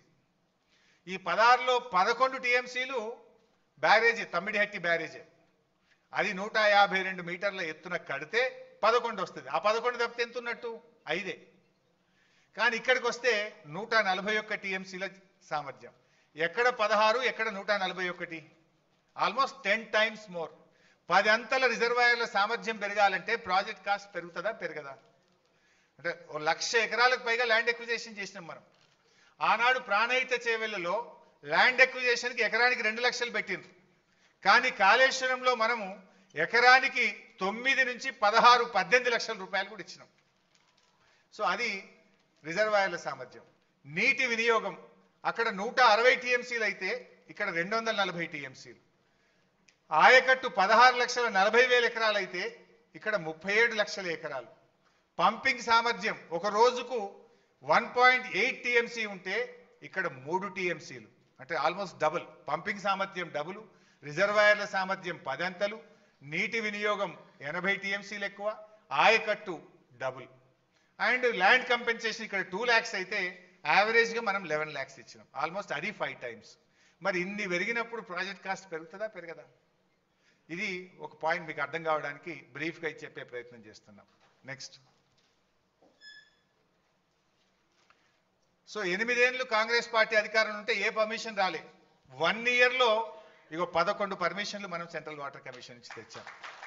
This is our commitment. మీ డేట్లు చూడండి. సిడబ్ల్యూసి నుంచి hydrology 30th November 2017, interstate 3rd November 2017, CMS 24th November 2017, irrigation planning 13th April 2018, farmers welfare 11th May 2018, cost appraisal 1st May 2018, CSMRS 21st May 2018, ministry of environment and forest 4 పర్మిషన్లు వచ్చినాయి. 24th October, 24th November 2017, central ground water board 21st November 2017, మోటా 30th January 2023, final approval TAC 14th June 2018. So అన్ని అనుమతులతో Kaleshwaram project కట్టినాం. కొంతమంది అప్పుడప్పుడు మీరు వినేవాళ్ళు కాళేశ్వరంకు డిపిఆర్ఏ లేదు, డిపిఆర్ఏ లేకుండా కాళేశ్వరం కట్టినా కూడా ఆ మధ్యలో మన మీద బురద జల్లేదు. డిపిఆర్ లేకుంటే సెంట్రల్ వాటర్ కమిషన్ ఇన్ని అనుమతులు ఇస్తుందా? అసలు డిపిఆర్ సబ్మిట్ చేయకుండా సిడబ్ల్యూసి స్క్రూటినీ చేస్తుందా? అసలు ఎవడన్నా లోన్ ఇస్తాడా? అంటే ఇన్ని అనుమతులు ఉన్నాయి కనుకనే మనకు లోన్ వచ్చింది. మనం ఈ అనుమతులన్నీ కూడా సాధించి ప్రాజెక్ట్ నిర్మాణం చేయగలిగాం. అంటే Kaleshwaram has every permission, every approval. అంటే స్టాట్యుటరీగా రాష్ట్ర కేంద్ర ప్రభుత్వాల నుంచి తీసుకోవాల్సిన అన్ని అనుమతులను కాళేశ్వరం ప్రాజెక్టు పొందింది, ఇంక్లూజింగ్ కాస్ట్ అప్రైజల్. డిపిఆర్ కూడా 80,000 కోట్లకు కేంద్ర ప్రభుత్వం సిడబ్ల్యూసి ఆమోదించింది. ఎవ్రీ అంటే అన్ని అనుమతులు కూడా ఉన్నాయి దాంట్లో. అంటే 80,000 కోట్లకు ఆమోదించినప్పుడేమో 2 టీఎంసీ పర్ డే, మనం తర్వాత మళ్ళీ 3 టీఎంసీ పర్ డేకి మార్చి 1,27,000 crores తోని మరొకటి కూడా మనం పంపినాం. Next.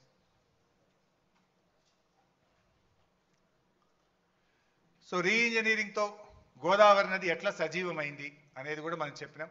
Sriram Sagar 74 kilometers back water, Sadarmat 17 kilometers, Yellampalli 36 kilometers, Annaram barrage 32 kilometers, Sundilla 31 kilometers, Medigadda barrage 42 kilometers, మనం కట్టిన సమ్మక్క బ్యారేజ్, ఇది దేవాదుల ప్రాజెక్టుకు ఉపయోగపడే సమ్మక్క బ్యారేజ్తో 30 kilometers, సీతమ్మ సాగర్తో 50 kilometers. అంటే తెలంగాణలో 750 kilometers గోదావరి నది ప్రవహిస్తే 365 రోజులు all along the year 312 kilometers Godavari నది సజీవంగా ఉండేటట్టుగా బీఆర్ఎస్ ప్రభుత్వం చేసిన కృషి వల్ల అది సాధ్యమైంది.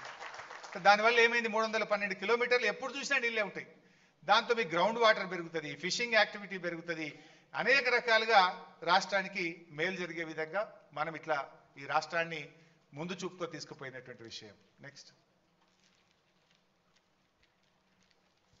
ప్రాజెక్ట్ కాస్ట్ పెరిగింది అని కొంతమంది మాట్లాడుతున్నారు. ఐ కెన్ ఛాలెంజ్, మన రాష్ట్రంలోనే కాదు ఈ భారతదేశంలో ఎస్టిమేటెడ్ కాస్ట్తో ఒక్క ప్రాజెక్ట్ కూడా ఈ భారతదేశంలో ఇప్పటిదాకా పూర్తి కాలేదు. There is no project in the country. కానీ మన స్టేట్ డే మీకు ఎగ్జాంపుల్గా చెప్పే ప్రయత్నం చేస్తున్నా. అంటే వీళ్ళు ఏం చేస్తుండ్రు, కాళేశ్వరం ప్రాజెక్ట్ కాస్ట్ పెరిగింది, పెంచిండ్రు అని చెప్తున్నారు. అసలు ఈ దేశంలో ఈ రాష్ట్రంలో అతి తక్కువ పెరిగిన ప్రాజెక్ట్ కాస్ట్ తో పూర్తి చేసిన project that is one and only project Kaleshwaram project. Nagarjuna Sagar 1954లో 122 కోట్లతో అంచనా వేసి ఎస్టిమేట్ చేసి పనులు స్టార్ట్ చేసిండ్రు. పూర్తయ్యే నాటికి 1183 కోట్లు, అంటే 9 రెట్లు పెరిగింది ప్రాజెక్ట్ కాస్ట్. 122 1183 కోట్లు అయింది. శ్రీరామ్ సాగర్ 40 కోట్లతో స్టార్ట్ అయితే 4300 కోట్లు అయింది. అది అంటే 107 టైమ్స్ 107 రెట్లు పెరిగింది శ్రీరామ్ సాగర్ ప్రాజెక్ట్. జూరాల మహబూబ్నగర్లో కట్టిన జూరాల 70 కోట్లతో స్టార్ట్ అయితే పూర్తయ్యేసరికి 1815 కోట్లు, అంటే 25 రెట్లు పెరిగింది జూరాల. పులిచింతల 565 కోట్లతో స్టార్ట్ చేస్తే 1816 కోట్లు, 3.2 టైమ్స్ ప్రాజెక్ట్ కాస్ట్ పెరిగింది. దెన్ సింగూరు 29 కోట్లతో స్టార్ట్ చేస్తే 169 కోట్లు, 5.7 రెట్లు పెరిగింది. ఎల్లంపల్లి 900 కోట్లతో స్టార్ట్ చేస్తే 2048 కోట్లు, 5.7 రెట్లు, అంటే యాక్చువల్ ఇంకా మూడోది కూడా ఉంది సవరణ, 5.7 రెట్లు పెరిగింది. దేవాదుల ఇంకా పూర్తి కాలేదు, బట్ యాజ్ ఆన్ టుడే 6000 కోట్లతో స్టార్ట్ చేస్తే ఇప్పటికే 17,500 కోట్లు ఖర్చు అయ్యి 2.9 2.9 రెట్లు దేవాదుల పెరిగింది. మరి కాళేశ్వరంకి వస్తే 80,000 కోట్లతో డిపిఆర్ అప్రూవల్ అయింది. బీఆర్ఎస్ ప్రభుత్వం దిగిపోయే నాటికి అయిన ఖర్చు 94,000 కోట్లు మాత్రమే. 80,000 కోట్లతో ప్రాజెక్ట్ రూపకల్పన జరిగింది. అది 30 TMC కూడా కలిపితే 1,27,000 కోట్లు ప్రాజెక్ట్ కాస్ట్ మనం ఫైనల్ కాస్ట్ వచ్చింది. హార్డ్లీ పూర్తయితే 1,50,000 కూడా దాటదు, అంటే డబల్ కూడా కాలే, నాట్ ఈవెన్ డబుల్, ఓ 2 రెట్లు కూడా కాలేదు. ఓన్లీ 0.5 పెరిగింది అంతే కాళేశ్వరం.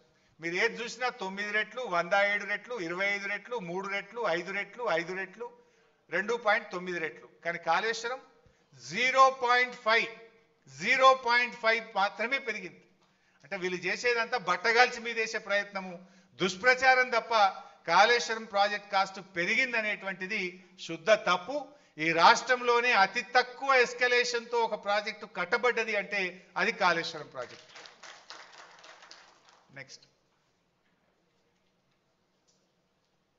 సరే ఈ మధ్య కాంగ్రెస్ వాళ్ళు చాలా పంట పండింది, కాంగ్రెస్ వచ్చినాక ఇంత పంట పండింది అని చెప్తున్నారు ఈ మధ్యలో. మీరు నేను అడుగుతున్న సీదా ఒకటే ముచ్చట, కాంగ్రెస్ ప్రభుత్వం వచ్చినాక ఒక ప్రాజెక్ట్ ఏదైనా పూర్తి చేసిండ్రా, ఒక చెక్ డ్యామ్ ఏమన్నా కట్టినరా, ఒక్క చెరువు ఏమన్నా కట్టినరా, ఒక్క ఎకరానికి ఏమన్నా అదనంగా నీళ్ళు ఇచ్చిండ్రా? ఏంటి అసలు మీరు చేసింది ఏంది? ఇవాళ ఇంత అద్భుతంగా పంట పండిందంటే 10 ఏళ్ల బీఆర్ఎస్ ప్రభుత్వము కేసీఆర్ గారు చేసిన కృషి. మిషన్ కాకతీయలో చెరువులు బాగా చేసినాం, పెండింగ్ ప్రాజెక్టులు పూర్తి చేసినాం. మీకు ఇంకా బెటర్ ఇలా లేదు ప్రజెంటేషన్లో, కానీ బీఆర్ఎస్ 9.5 సంవత్సరాల్లో 2 ఏళ్ళు కరోనా వచ్చింది, పనులు జరగలే. అయినా 9.5 సంవత్సరాల్లో 17 లక్షల ఎకరాల కొత్త ఆయకట్టు ఈ రాష్ట్రంలో తెచ్చింది బీఆర్ఎస్. 30 లక్షల ఎకరాల ఆయకట్టు స్థిరీకరించింది బీఆర్ఎస్. అంటే మొత్తం 47 లక్షల ఎకరాలకు నీళ్ళు ఇచ్చినాం మనం. మిషన్ కాకతీయ ఒక చెరువుల కిందనే 10-15 లక్షల ఎకరాలు అదనంగా తెచ్చినాం మనం.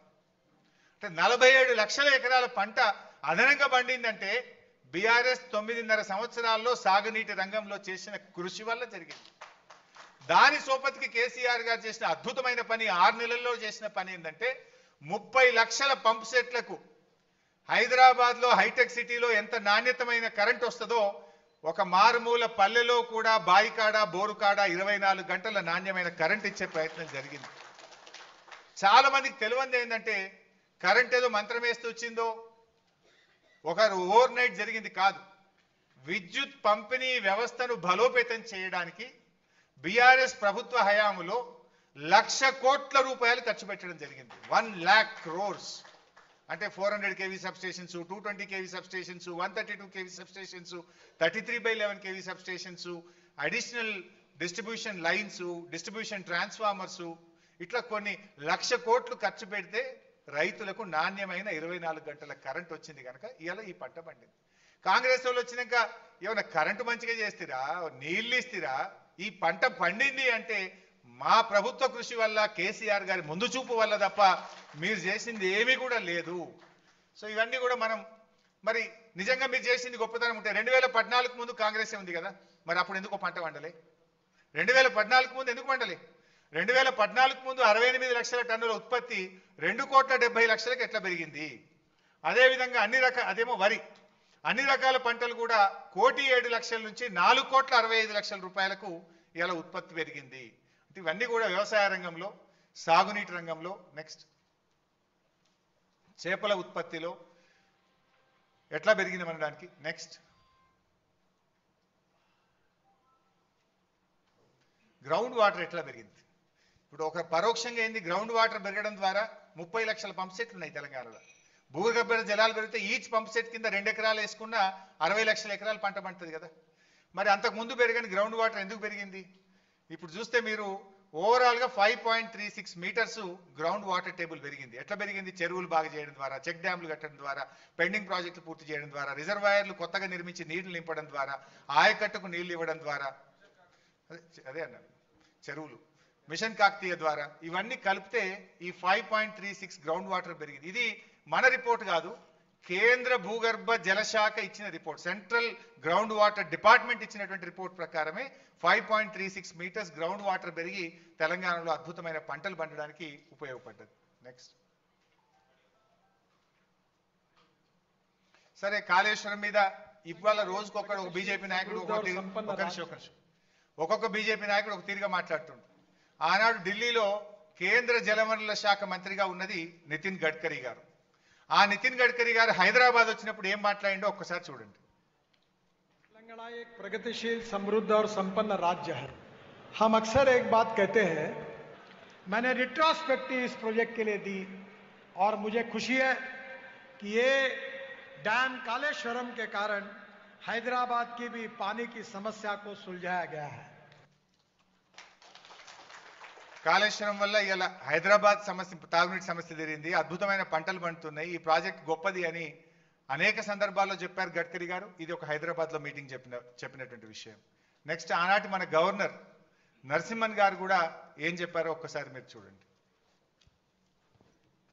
ఈ ముక్తేశ్వర్, ఈ ముక్తినాథ్లో ఈ పెట్టిన ఈ ప్రాజెక్ట్ మన రాష్ట్ర ప్రజలందరికీ నీళ్లు, తాగనీళ్ళకి, ఇరిగేషన్ కి, ఇండస్ట్రీస్ అన్నిటికీ ఒక ముక్తి తీసుకొచ్చిన ఈ ముక్తినాథ్ భూమిలో తీసుకొచ్చే కాళేశ్వరం ప్రాజెక్ట్ కాబట్టి, సో కాళేశ్వరం ఎంత గొప్పగా పనిచేసింది అనేది వారు స్వయంగా విజిట్ చేసి చూసి, ప్రాజెక్ట్ను చూసి, ఆ రోజు ఈ ప్రాజెక్టు పనితీరును, ప్రాజెక్టు యొక్క ఫలితాలను అభినందించినటువంటి వ్యక్తి నరసింహన్ గారు.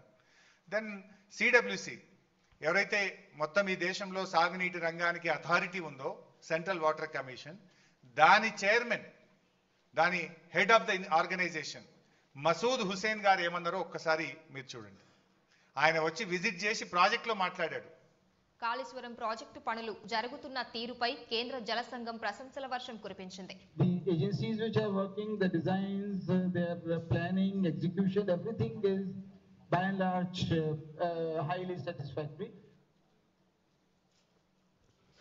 సో ప్రాజెక్టు ఎగ్జిక్యూషను, డిజైను అన్నీ కూడా చాలా బాగుంది, హైలీ సాటిస్ఫాక్టరీ ఉందని ఇంకా చాలా చెప్పాడు ఆయన. మరి టైం తక్కువ ఉంటుందని నేను షార్ట్గా పెట్టినారు.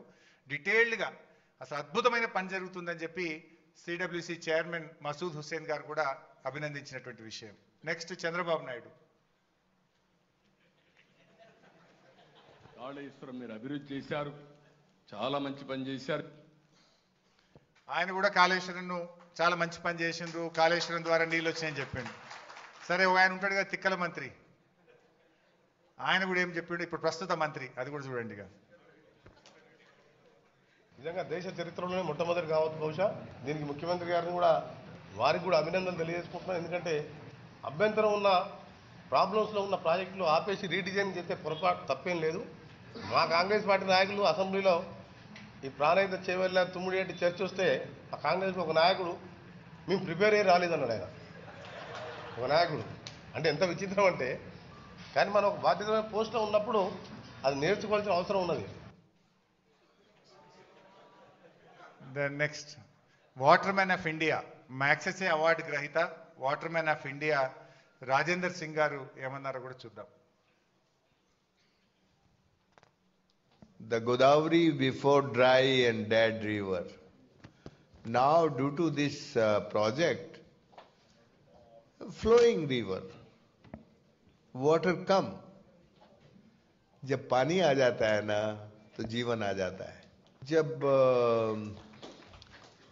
ये सरकार बनी, उन्होंने काकतिया तालाबों का काम शुरू किया था. मैं तब आया था, मैंने विजिट किया था और मैंने अपना जन्मदिन एक तालाब पर मनाया था. काकतिया मिशन को मैं अपने काम का रीएप्लीकेशन मानता हूं. ये तेलंगाना राज्य पहले नंबर का राज्य है जिसने जो कह सकता है कि सबके पास जीने और पीने के लिए पानी है, सबके लिए खेती के लिए पानी है, उद्योग के लिए पानी है. ये बात अपने आप में कहना बहुत गौरव की बात होती है. इसलिए तेलंगाना मेरे दिल के पानी के मामले में बहुत करीब है. हम चाहते हैं कि ये जो तेलंगाना सरकार ने अच्छे काम किए हैं, इन कामों को देश भर के लोग देखें, इन कामों को देश भर के लोग समझें, इन अच्छे कामों को ये देश जाने. देखिए लिंकिंग ऑफ रीव చాలా డీటెయిల్గా ఉంది. నెక్స్ట్, యాక్చువల్గా మనము కార్పొరేషన్ ద్వారా అప్పులు తెచ్చారు అని కూడా మన మీద పదే పదే చెప్తున్నారు. యాక్చువల్గా బీఆర్ఎస్ ప్రభుత్వము అప్పు తెచ్చింది ఒక ప్రైవేట్ ఆర్గనైజేషన్ దగ్గరనో కూర్చోబెట్టడాను, ప్రైవేట్ ఆర్గనైజేషన్ దగ్గరనో ఇంకెక్కడనో కాదు. మనం తెచ్చింది కేంద్ర ప్రభుత్వ సంస్థలు, ఒకటి పిఎఫ్సి, రెండు ఆర్ఈసి. కేంద్ర విద్యుత్ శాఖ కింద ఉండేటువంటి సంస్థలు పిఎఫ్సి, ఆర్ఈసి. అవి కేంద్ర ప్రభుత్వ సంస్థలు ఆడిట్ లేకుండా, డిపిఆర్ లేకుండా, అనుమతులు లేకుండా అప్పిస్తాయా? మనం తెచ్చింది ఎక్కడో, ఇప్పుడు ఈ కాంగ్రెస్ ప్రభుత్వం తెచ్చింది, భూములు కుదబెట్టి స్టాక్ ఎక్స్చేంజ్ దగ్గర పోయి బ్రోకర్కు 170 కోట్ల రూపాయల బ్రోకరేజ్ ఫీజు లంచం ఇచ్చి 10,000 కోట్ల అప్పు వీలు తెచ్చిండ్రు. కానీ మనము బాజాబ్తా రాష్ట్ర ప్రభుత్వం కేంద్ర ప్రభుత్వం దగ్గర అప్పు తెచ్చి కాళేశ్వరం ప్రాజెక్టు మనం నిర్మించడం జరిగింది. ఆ కేంద్ర ప్రభుత్వ సంస్థ ఆర్ఈసి ఏ కేటగిరీ సర్టిఫికెట్ ఇచ్చింది మనకు? Best execution project. అంటే వాళ్ళు దేశంలో అనేక మందికి అప్పులు ఇస్తారు, కానీ మాకు తెలంగాణ ప్రభుత్వంకు మేము అప్పిస్తే అది సద్వినియోగమైంది, ఒక్క పైసా కూడా డైవర్ట్ చేయకుండా ఇచ్చిన ప్రతి పైసా ప్రాజెక్టుకే ఖర్చు పెట్టిండ్రు, సత్వరమే పూర్తి చేసిండ్రు, ఫలితాలు అందించిండ్రు అని చెప్పి ఆ కేంద్ర ప్రభుత్వ సంస్థ ఆర్ఈసి మనకిచ్చిన ఏ గ్రేడ్ సర్టిఫికెట్. ప్రాజెక్ట్ పూర్తయినాక ఇచ్చిండ్రు. ప్రాజెక్ట్ ఇనాగ్రేషన్ అయినాక 19th January 2022. వాళ్ళు వట్టిగియ్యరు, వాళ్ళకు విజిలెన్స్ డిపార్ట్మెంట్ ఉంటుంది, వాళ్ళకు ఒక దీని వెరిఫికేషన్ టీం ఉంటుంది. వాళ్ళు వచ్చి వెరిఫై చేసి విజిలెన్స్ డిపార్ట్మెంట్ తిరిగి మొత్తం గ్రౌండ్ అంతా తిరిగి వెరిఫై చేసినాక ఏ సర్టిఫికెట్ ఇచ్చిండ్రు వాళ్ళు. నెక్స్ట్, ఇది పంజాబ్ ముఖ్యమంత్రి భగవత్ సింగ్ మాన్, ఆయన కూడా వచ్చి చూసి ఈ ప్రాజెక్ట్ అద్భుతంగా కట్టిండ్రని వారు కూడా ప్రాజెక్ట్ సైట్లోనే మన రాష్ట్రాన్ని అభినందించిపోయినటువంటి విషయం. తర్వాత ఇది ఒక chief engineer, central water commission chief engineer KL Das అని, ఆయన మరీ అద్భుతంగా మాట్లాడిన ఆయన అయితే, అసలు Kaleshwaram project is engineering Marvel. అసలు నేను ఇంత గొప్ప ప్రాజెక్టును సిడబ్ల్యూసి చీఫ్ ఇంజనీర్గా నేను చూడలేదు. అనుమతులు ఇచ్చిన ప్రాజెక్టును మా పదవి కాలంలోనే పూర్తయి ఫలితాలు అందించిన ఒకే ఒక్క ప్రాజెక్టు కాళేశ్వరం ప్రాజెక్ట్ అన్నారు. జనరల్గా సిడబ్ల్యూసి అనుమతిస్తే వాడు రిటైర్ అయిపోయినాకనో, ముసలోడైనాకనో, చచ్చిపోయినాకనో ప్రాజెక్ట్ పూర్తవుతుంది. నర్మదా ప్రాజెక్టు 30 ఏళ్ళు అయింది, కానీ నేను అనుమతి ఇచ్చి నేను చీఫ్ ఇంజనీర్గా ఉండంగానే ఈ ప్రాజెక్టు పూర్తయింది అని చెప్పి ఆ CWC chief engineer KL Das గారు ఆ సైట్లో విజిట్ చేసి అభినందించినటువంటి విషయం. ఇన్ఫ్యాక్ట్ నేను ఇక్కడ ఇంకో పాయింట్ కూడా చెప్పాలి. ఇంతకుముందు వచ్చిన మసూద్ హుస్సేన్ చైర్మన్ కానీ దాస్ గారు నన్ను కలిసి, బైసాబ్ మేము దేశం అందరికీ పాఠాలు చెప్తాం, మీ దగ్గర వచ్చి మేము పాఠాలు నేర్చుకుంటున్నాము అని వాళ్ళకు పర్మిషన్ తీసుకున్నారు. మేము దేశవ్యాప్తంగా ఉన్న మా సిడబ్ల్యూసి ఇంజనీర్లను మీ దగ్గర పంపిస్తాం, మీరు మాకు కొంచెం పర్మిషన్ ఇచ్చి దీన్ని చూయించండి, మా వాళ్ళకి ఎక్స్ప్లెయిన్ చేయండి అని చెప్పి వాళ్ళ టీమ్స్ పంపారు. 4 టీంలు వచ్చినాయి దేశవ్యాప్తంగా సిడబ్ల్యూసి నుంచి. 4 టీంలు వచ్చి చూసి విజిట్ చేసి నేర్చుకొని మన డిపిఆర్ కాపీలు తీసుకొని వాళ్ళు దేశం మొత్తం చెప్పుకున్నటువంటి గొప్పతనం ఇవాళ తెలంగాణకు ఉన్నది. నెక్స్ట్, కేటీఆర్ గారు అమెరికా వెళ్ళారు. అమెరికాలో ఉన్నటువంటి యూనివర్సిటీ మనకు enduring symbol of engineering progress and partnership అవార్డును American society of civil engineers Kaleshwaram ప్రాజెక్ట్కి ఇచ్చినటువంటి అవార్డు అది. అక్కడ మాట్లాడడానికి పిలిచారు American society of civil engineers. ఈ కాళేశ్వరం గొప్పదనం గురించి అమెరికాలో వాళ్ళు గుర్తించి మీరు రండి, మీ రాష్ట్రం తరఫున వచ్చి మా దగ్గర మాట్లాడండి, ప్రాజెక్ట్ ప్రజెంటేషన్ ఇవ్వండి అంటే ఆ రోజు కేటీఆర్ గారు వెళ్ళి ప్రజెంటేషన్ ఇవ్వడం, అక్కడ అందరూ కూడా చప్పట్లతో మొత్తం హాల్ అంతా మారుమోగిపోయినటువంటి పరిస్థితి. ఆ రోజు మనకు వచ్చినటువంటి అవార్డు. నెక్స్ట్, ఈ మధ్య సుప్రీంకోర్టు కూడా ప్రపంచంలోనే అతిపెద్ద ఎత్తిపోతల పథకం, అద్భుతమైన ప్రాజెక్టు కాళేశ్వరం అని చెప్పి సుప్రీంకోర్టు కూడా ఈ మధ్య కాలంలో మాట్లాడినటువంటి వార్త. ఇది మీరు చూడొచ్చు, ఈనాడు దినపత్రికలో వచ్చింది. మన హైకోర్టు జడ్జెస్, ఒక టీమ్ ఆఫ్ జడ్జెస్ వెళ్ళి విజిట్ చేశారు ఒకసారి. ఇది I think in the year 2019 or 20.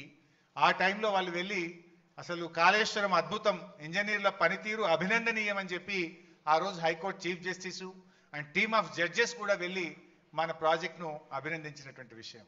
Next,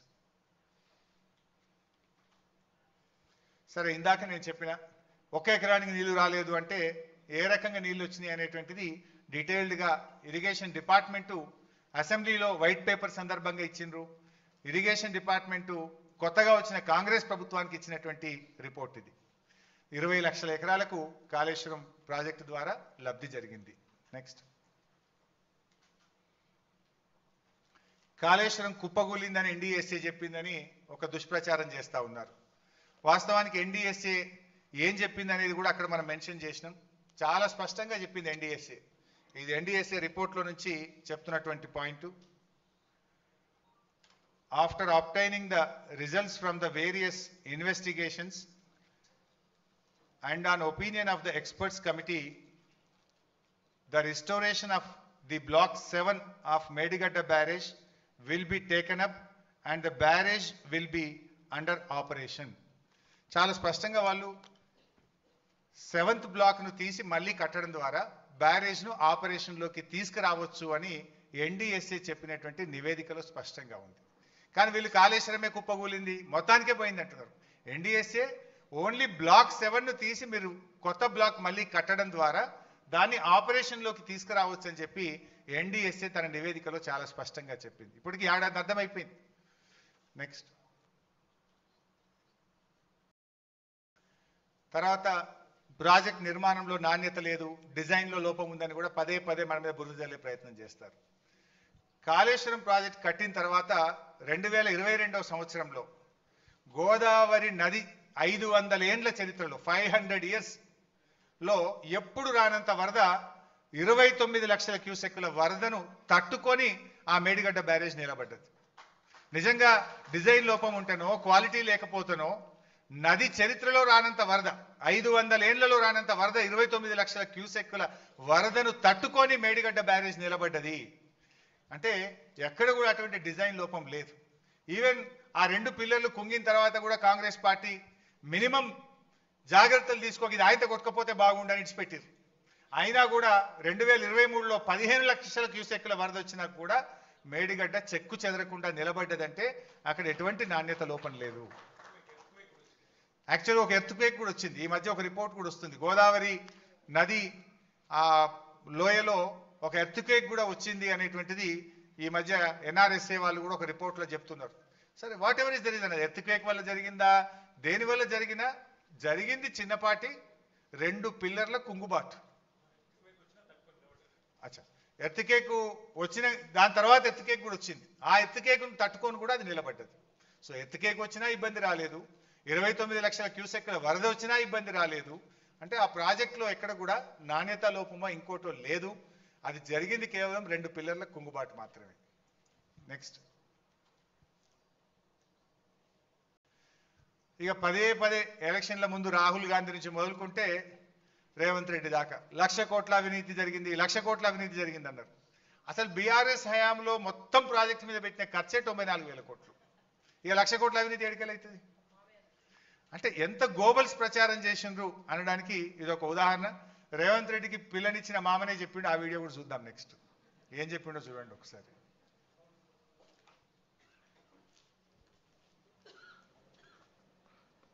Kaleshwaram 1,00,000 కోట్లు మునిగిందంటే అది తప్పది, అలవాటు అయిపోయింది. 1,00,000 కోట్లు కుంభకోణం అనే కాడికి వచ్చారు. 1,00,000 కోట్ల ప్రాజెక్టు 94,000 కోట్లు ఖర్చు అయితే 1,00,000 కోట్ల కుంభకోణం ఎట్లయితుంది? ఇవన్నీ కూడా రేవంత్ రెడ్డి చెప్తే బాగుండు, మనకి చెప్తే కలగా పులగంగా చేసి మాట్లాడుతుంటాం. నెక్స్ట్ అంటే దుష్ప్రచారాలు ఎట్లుంటాయి అనడానికి ఇంకొక చిన్న ఉదాహరణ. కమిషన్ ముందు కాంగ్రెస్ నాయకులు కొంతమంది, కాంగ్రెస్కు వత్తాసు పాడినటువంటి కొంతమంది వ్యక్తులు పోయి రకరకాల గోబల్స్ ప్రచారం చేసేవాళ్ళు. కమిషన్ ముందు పోవుడు, తెల్లారి వచ్చి మీడియా ముంగట మాట్లాడు, తెల్లారి పేపర్లలో పతాక శీర్షికన వార్తలు రావడం.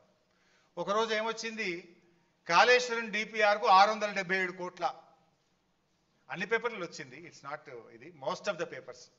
అందులో చూడండి మీరు, లెక్కలన్నీ ఉన్నాయి, అబద్ధాలు చెప్పొద్దు, జలసంఘం లెక్కల్ని దాచిపెట్టారా, మాజీ అధికారులపై ఫైర్.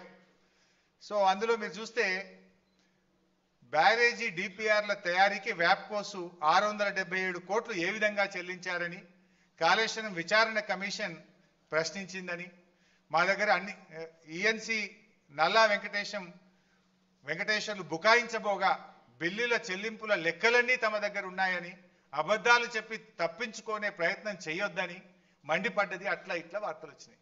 ఓ లే మ్యాన్ పేపర్లు చదివితే ఏమనుకుంటాడు, అది గంత తిట్టిండ్రు, లెక్కలు మా దగ్గర ఉన్నాయంటుండ్రు, ఆధారాలు బాగా ఉన్నాయంటారు, నిజంగానే 677 కోట్లు ఇచ్చిండ్రా అని అనుకుంటారు కదా.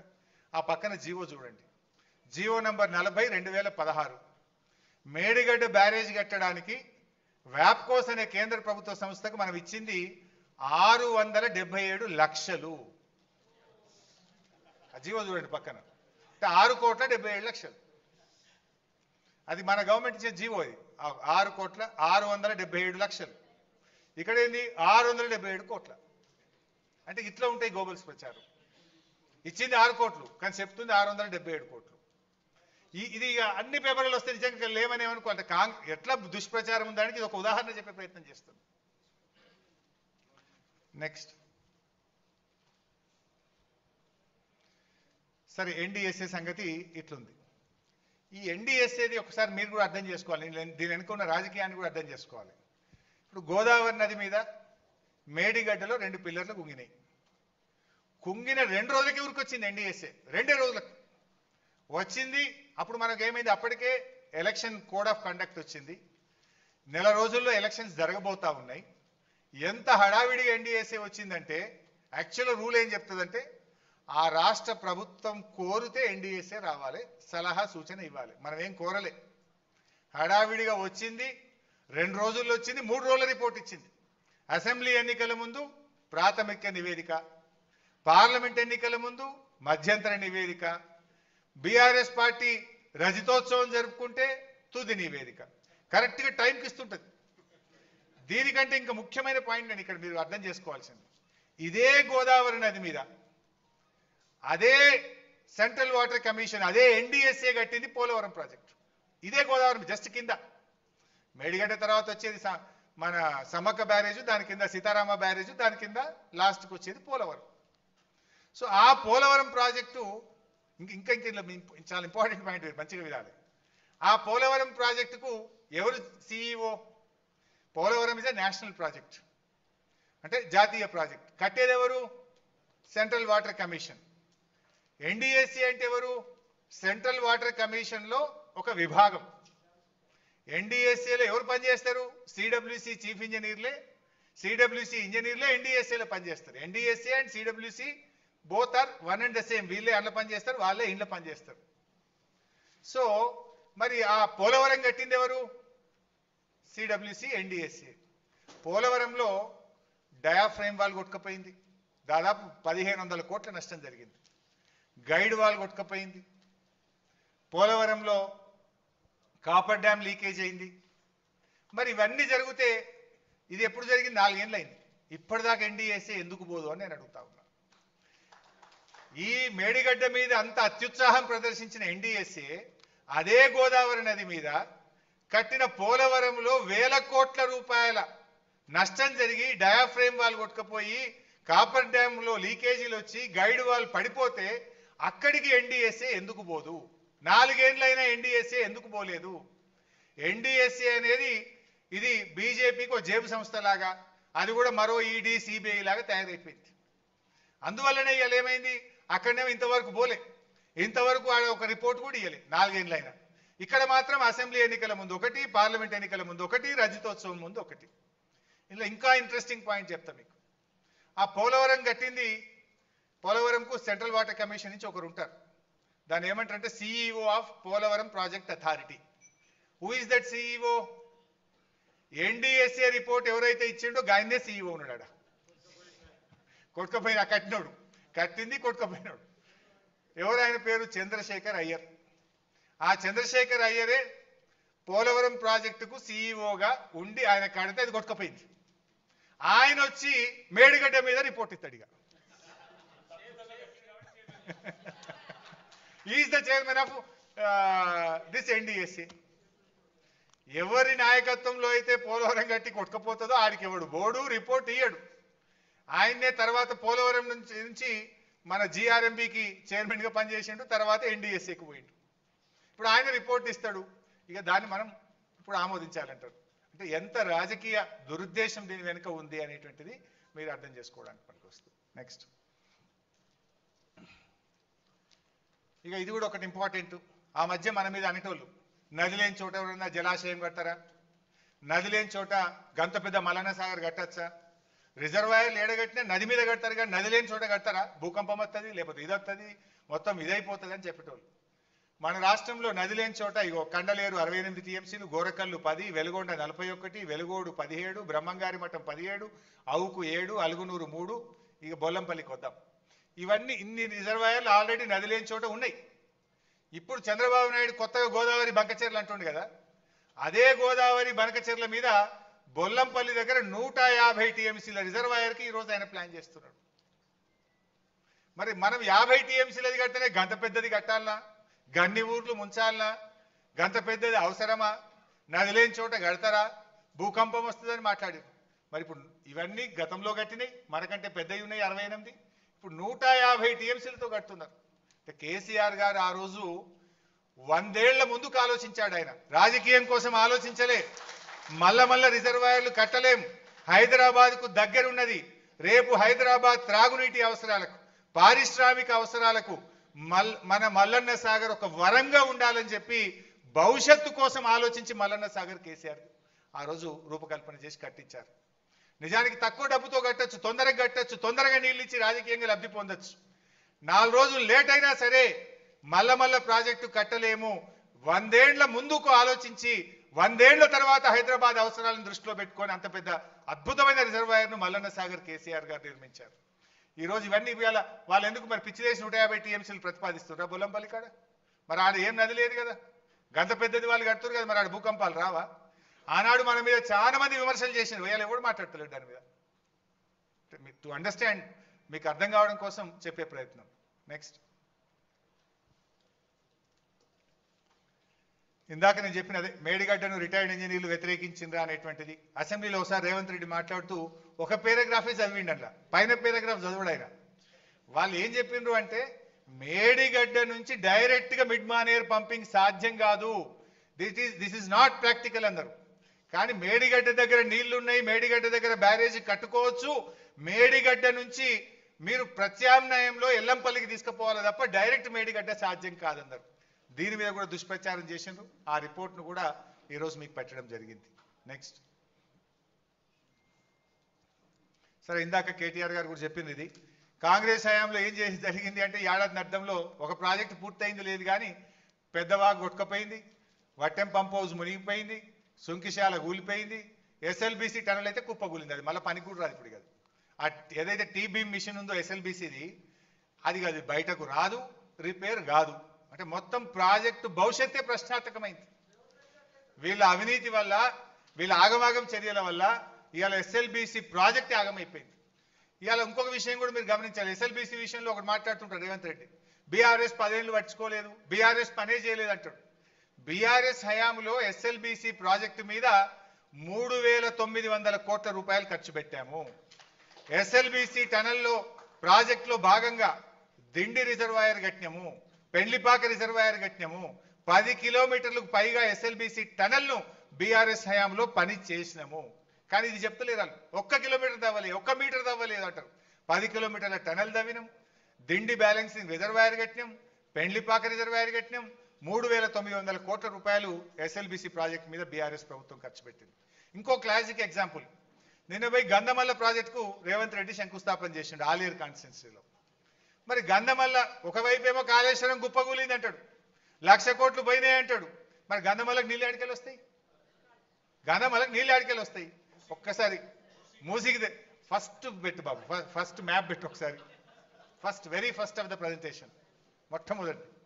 అంటే వాళ్ళు చెప్తున్నది అబద్ధం అనడానికి మీకు ఈజీగా అర్థం కావడానికి Kaleshwaram is intact, Kaleshwaram project పనిచేస్తుంది కనుకనే హైదరాబాద్కు 30 టీఎంసీలు మూసీకి తెస్తా, హైదరాబాద్కు మంచినీళ్ళు తెస్తా అని టెండర్లు పిలిచిండు. తర్వాత ఇలా గంధమల్ల కొబ్బరికాయ కొట్టిండు. ఇగో ఇదే అనుకుంటా కదా గంధమల్ల, రైట్. ఇది కొండపోచమ్మ, ఇది కొండపోచమ్మ నుంచి బసవాపూర్ గంధమల్ల, ఇవి 2 ప్రాజెక్టులు. మరి నేను అనేది ఈ గంధమల్లకు నీళ్ళు ఎడికెళ్ళి రావాలి? ఇదంతా పనిచేస్తేనే కదా గంధమల్లకు నీళ్ళు వచ్చేది. మరి కాళేశ్వరం మొత్తం కుప్పగూలిపోతే గంధమల్లకు నీళ్ళు ఎడికెళ్ళి వస్తాయి? అంటే Kaleshwaram is intact, what is saying is wrong.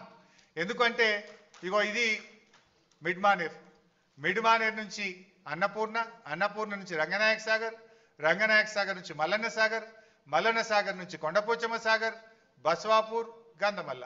అంటే ఇవన్నీ నడిస్తేనే కదా వీడికి నీళ్ళు వచ్చేది. యాక్చువల్లీ ఆ గంధమల్ల కూడా ముందు మనం 9 టీఎంసీలు ఉండే, తర్వాత 4 టీఎంసీలకు తగ్గించినాం. అక్కడ ప్రజలు వద్దడం వల్ల ఆలస్యమైంది, లేకపోతే మిగతా అది కూడా అప్పుడే పూర్తయిపోతుండే. ప్రజల నుంచి రెసిస్టెన్స్ ఉండడం వల్ల స్లో అయింది. అంటే ఇలా కాళేశ్వరం మీద మొత్తం కూలిపోయింది అని రేవంత్ రెడ్డి చేసే ప్రచారం తానే చెప్పకనే చెప్పిండి ఏంటంటే కాళేశ్వరం ఇంటాక్ట్ ఉన్నది, కాళేశ్వరం పనిచేస్తుంది కనుకనే కాళేశ్వరం నుంచి హైదరాబాద్కి 30 టీఎంసీలు తెస్తా, మూసీలో నీళ్లు పోస్తా అంటుండు, గంధమల్లకు కూడా నీళ్లు తెస్తా అంటుండు. అంటే వాళ్ళే ఇలా కాంట్రడిక్టరీ ఉన్నటువంటి పరిస్థితి. నెక్స్ట్ లాస్ట్,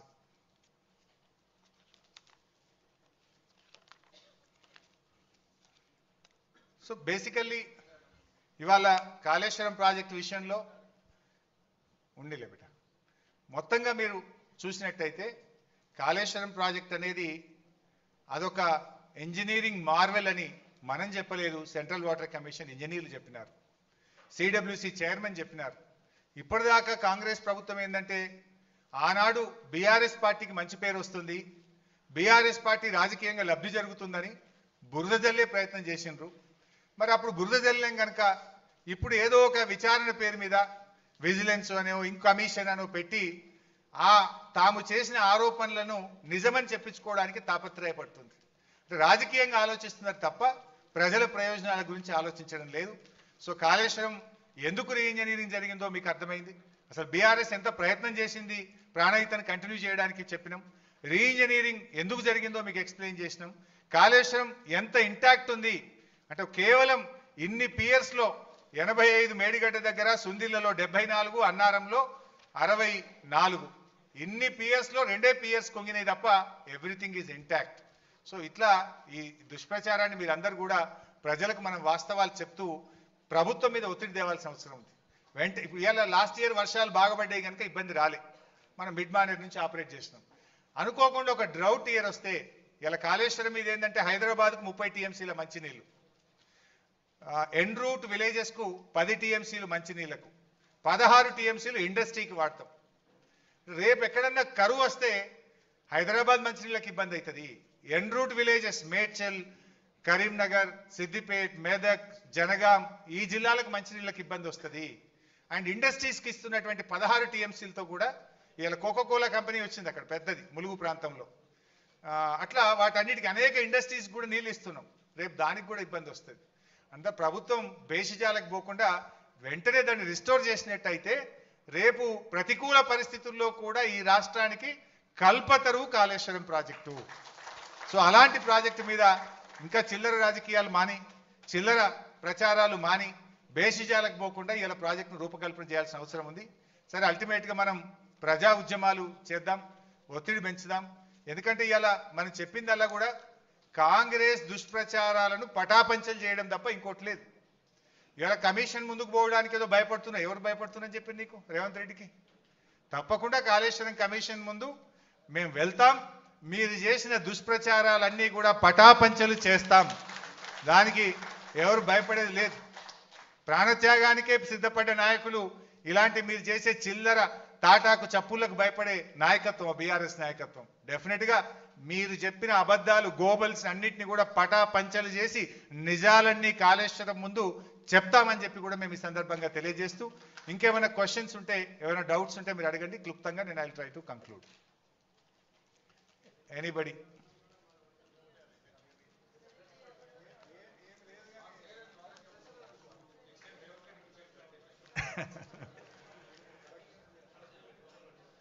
సో అన్న అన్న అన్న 2 క్వశ్చన్స్ ఉన్నాయి. ఒకటి, ఏదన్నా బ్యారేజ్ కానీ ప్రాజెక్ట్ కానీ కట్టేటప్పుడు అక్కడ సాయిల్ టెస్ట్ అనేది చాలా కీలకం. అయితే మేడిగడ్డ బ్యారేజ్ కానీ సుందిల బ్యారేజ్ కానీ 2016లోనే వర్క్ కమెంట్స్ అయిపోయింది. బట్ సిఎంఆర్ఎస్ క్లియరెన్సెస్ మాత్రము 2018 మేలో ఇచ్చారని చెప్తున్నారు మీరు. సో అంటే సిఎస్ఎంఆర్ఎస్ నుంచి క్లియరెన్సెస్ రాకముందే ఈ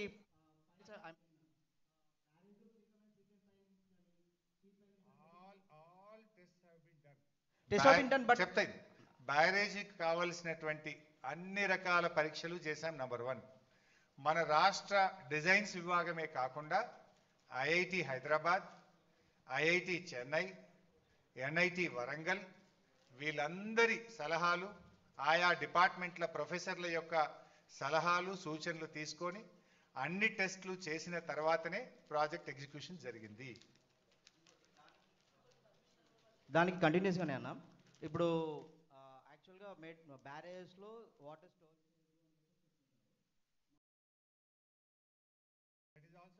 అన్న నేను చెప్తాను. నేను ఒకటి నాకు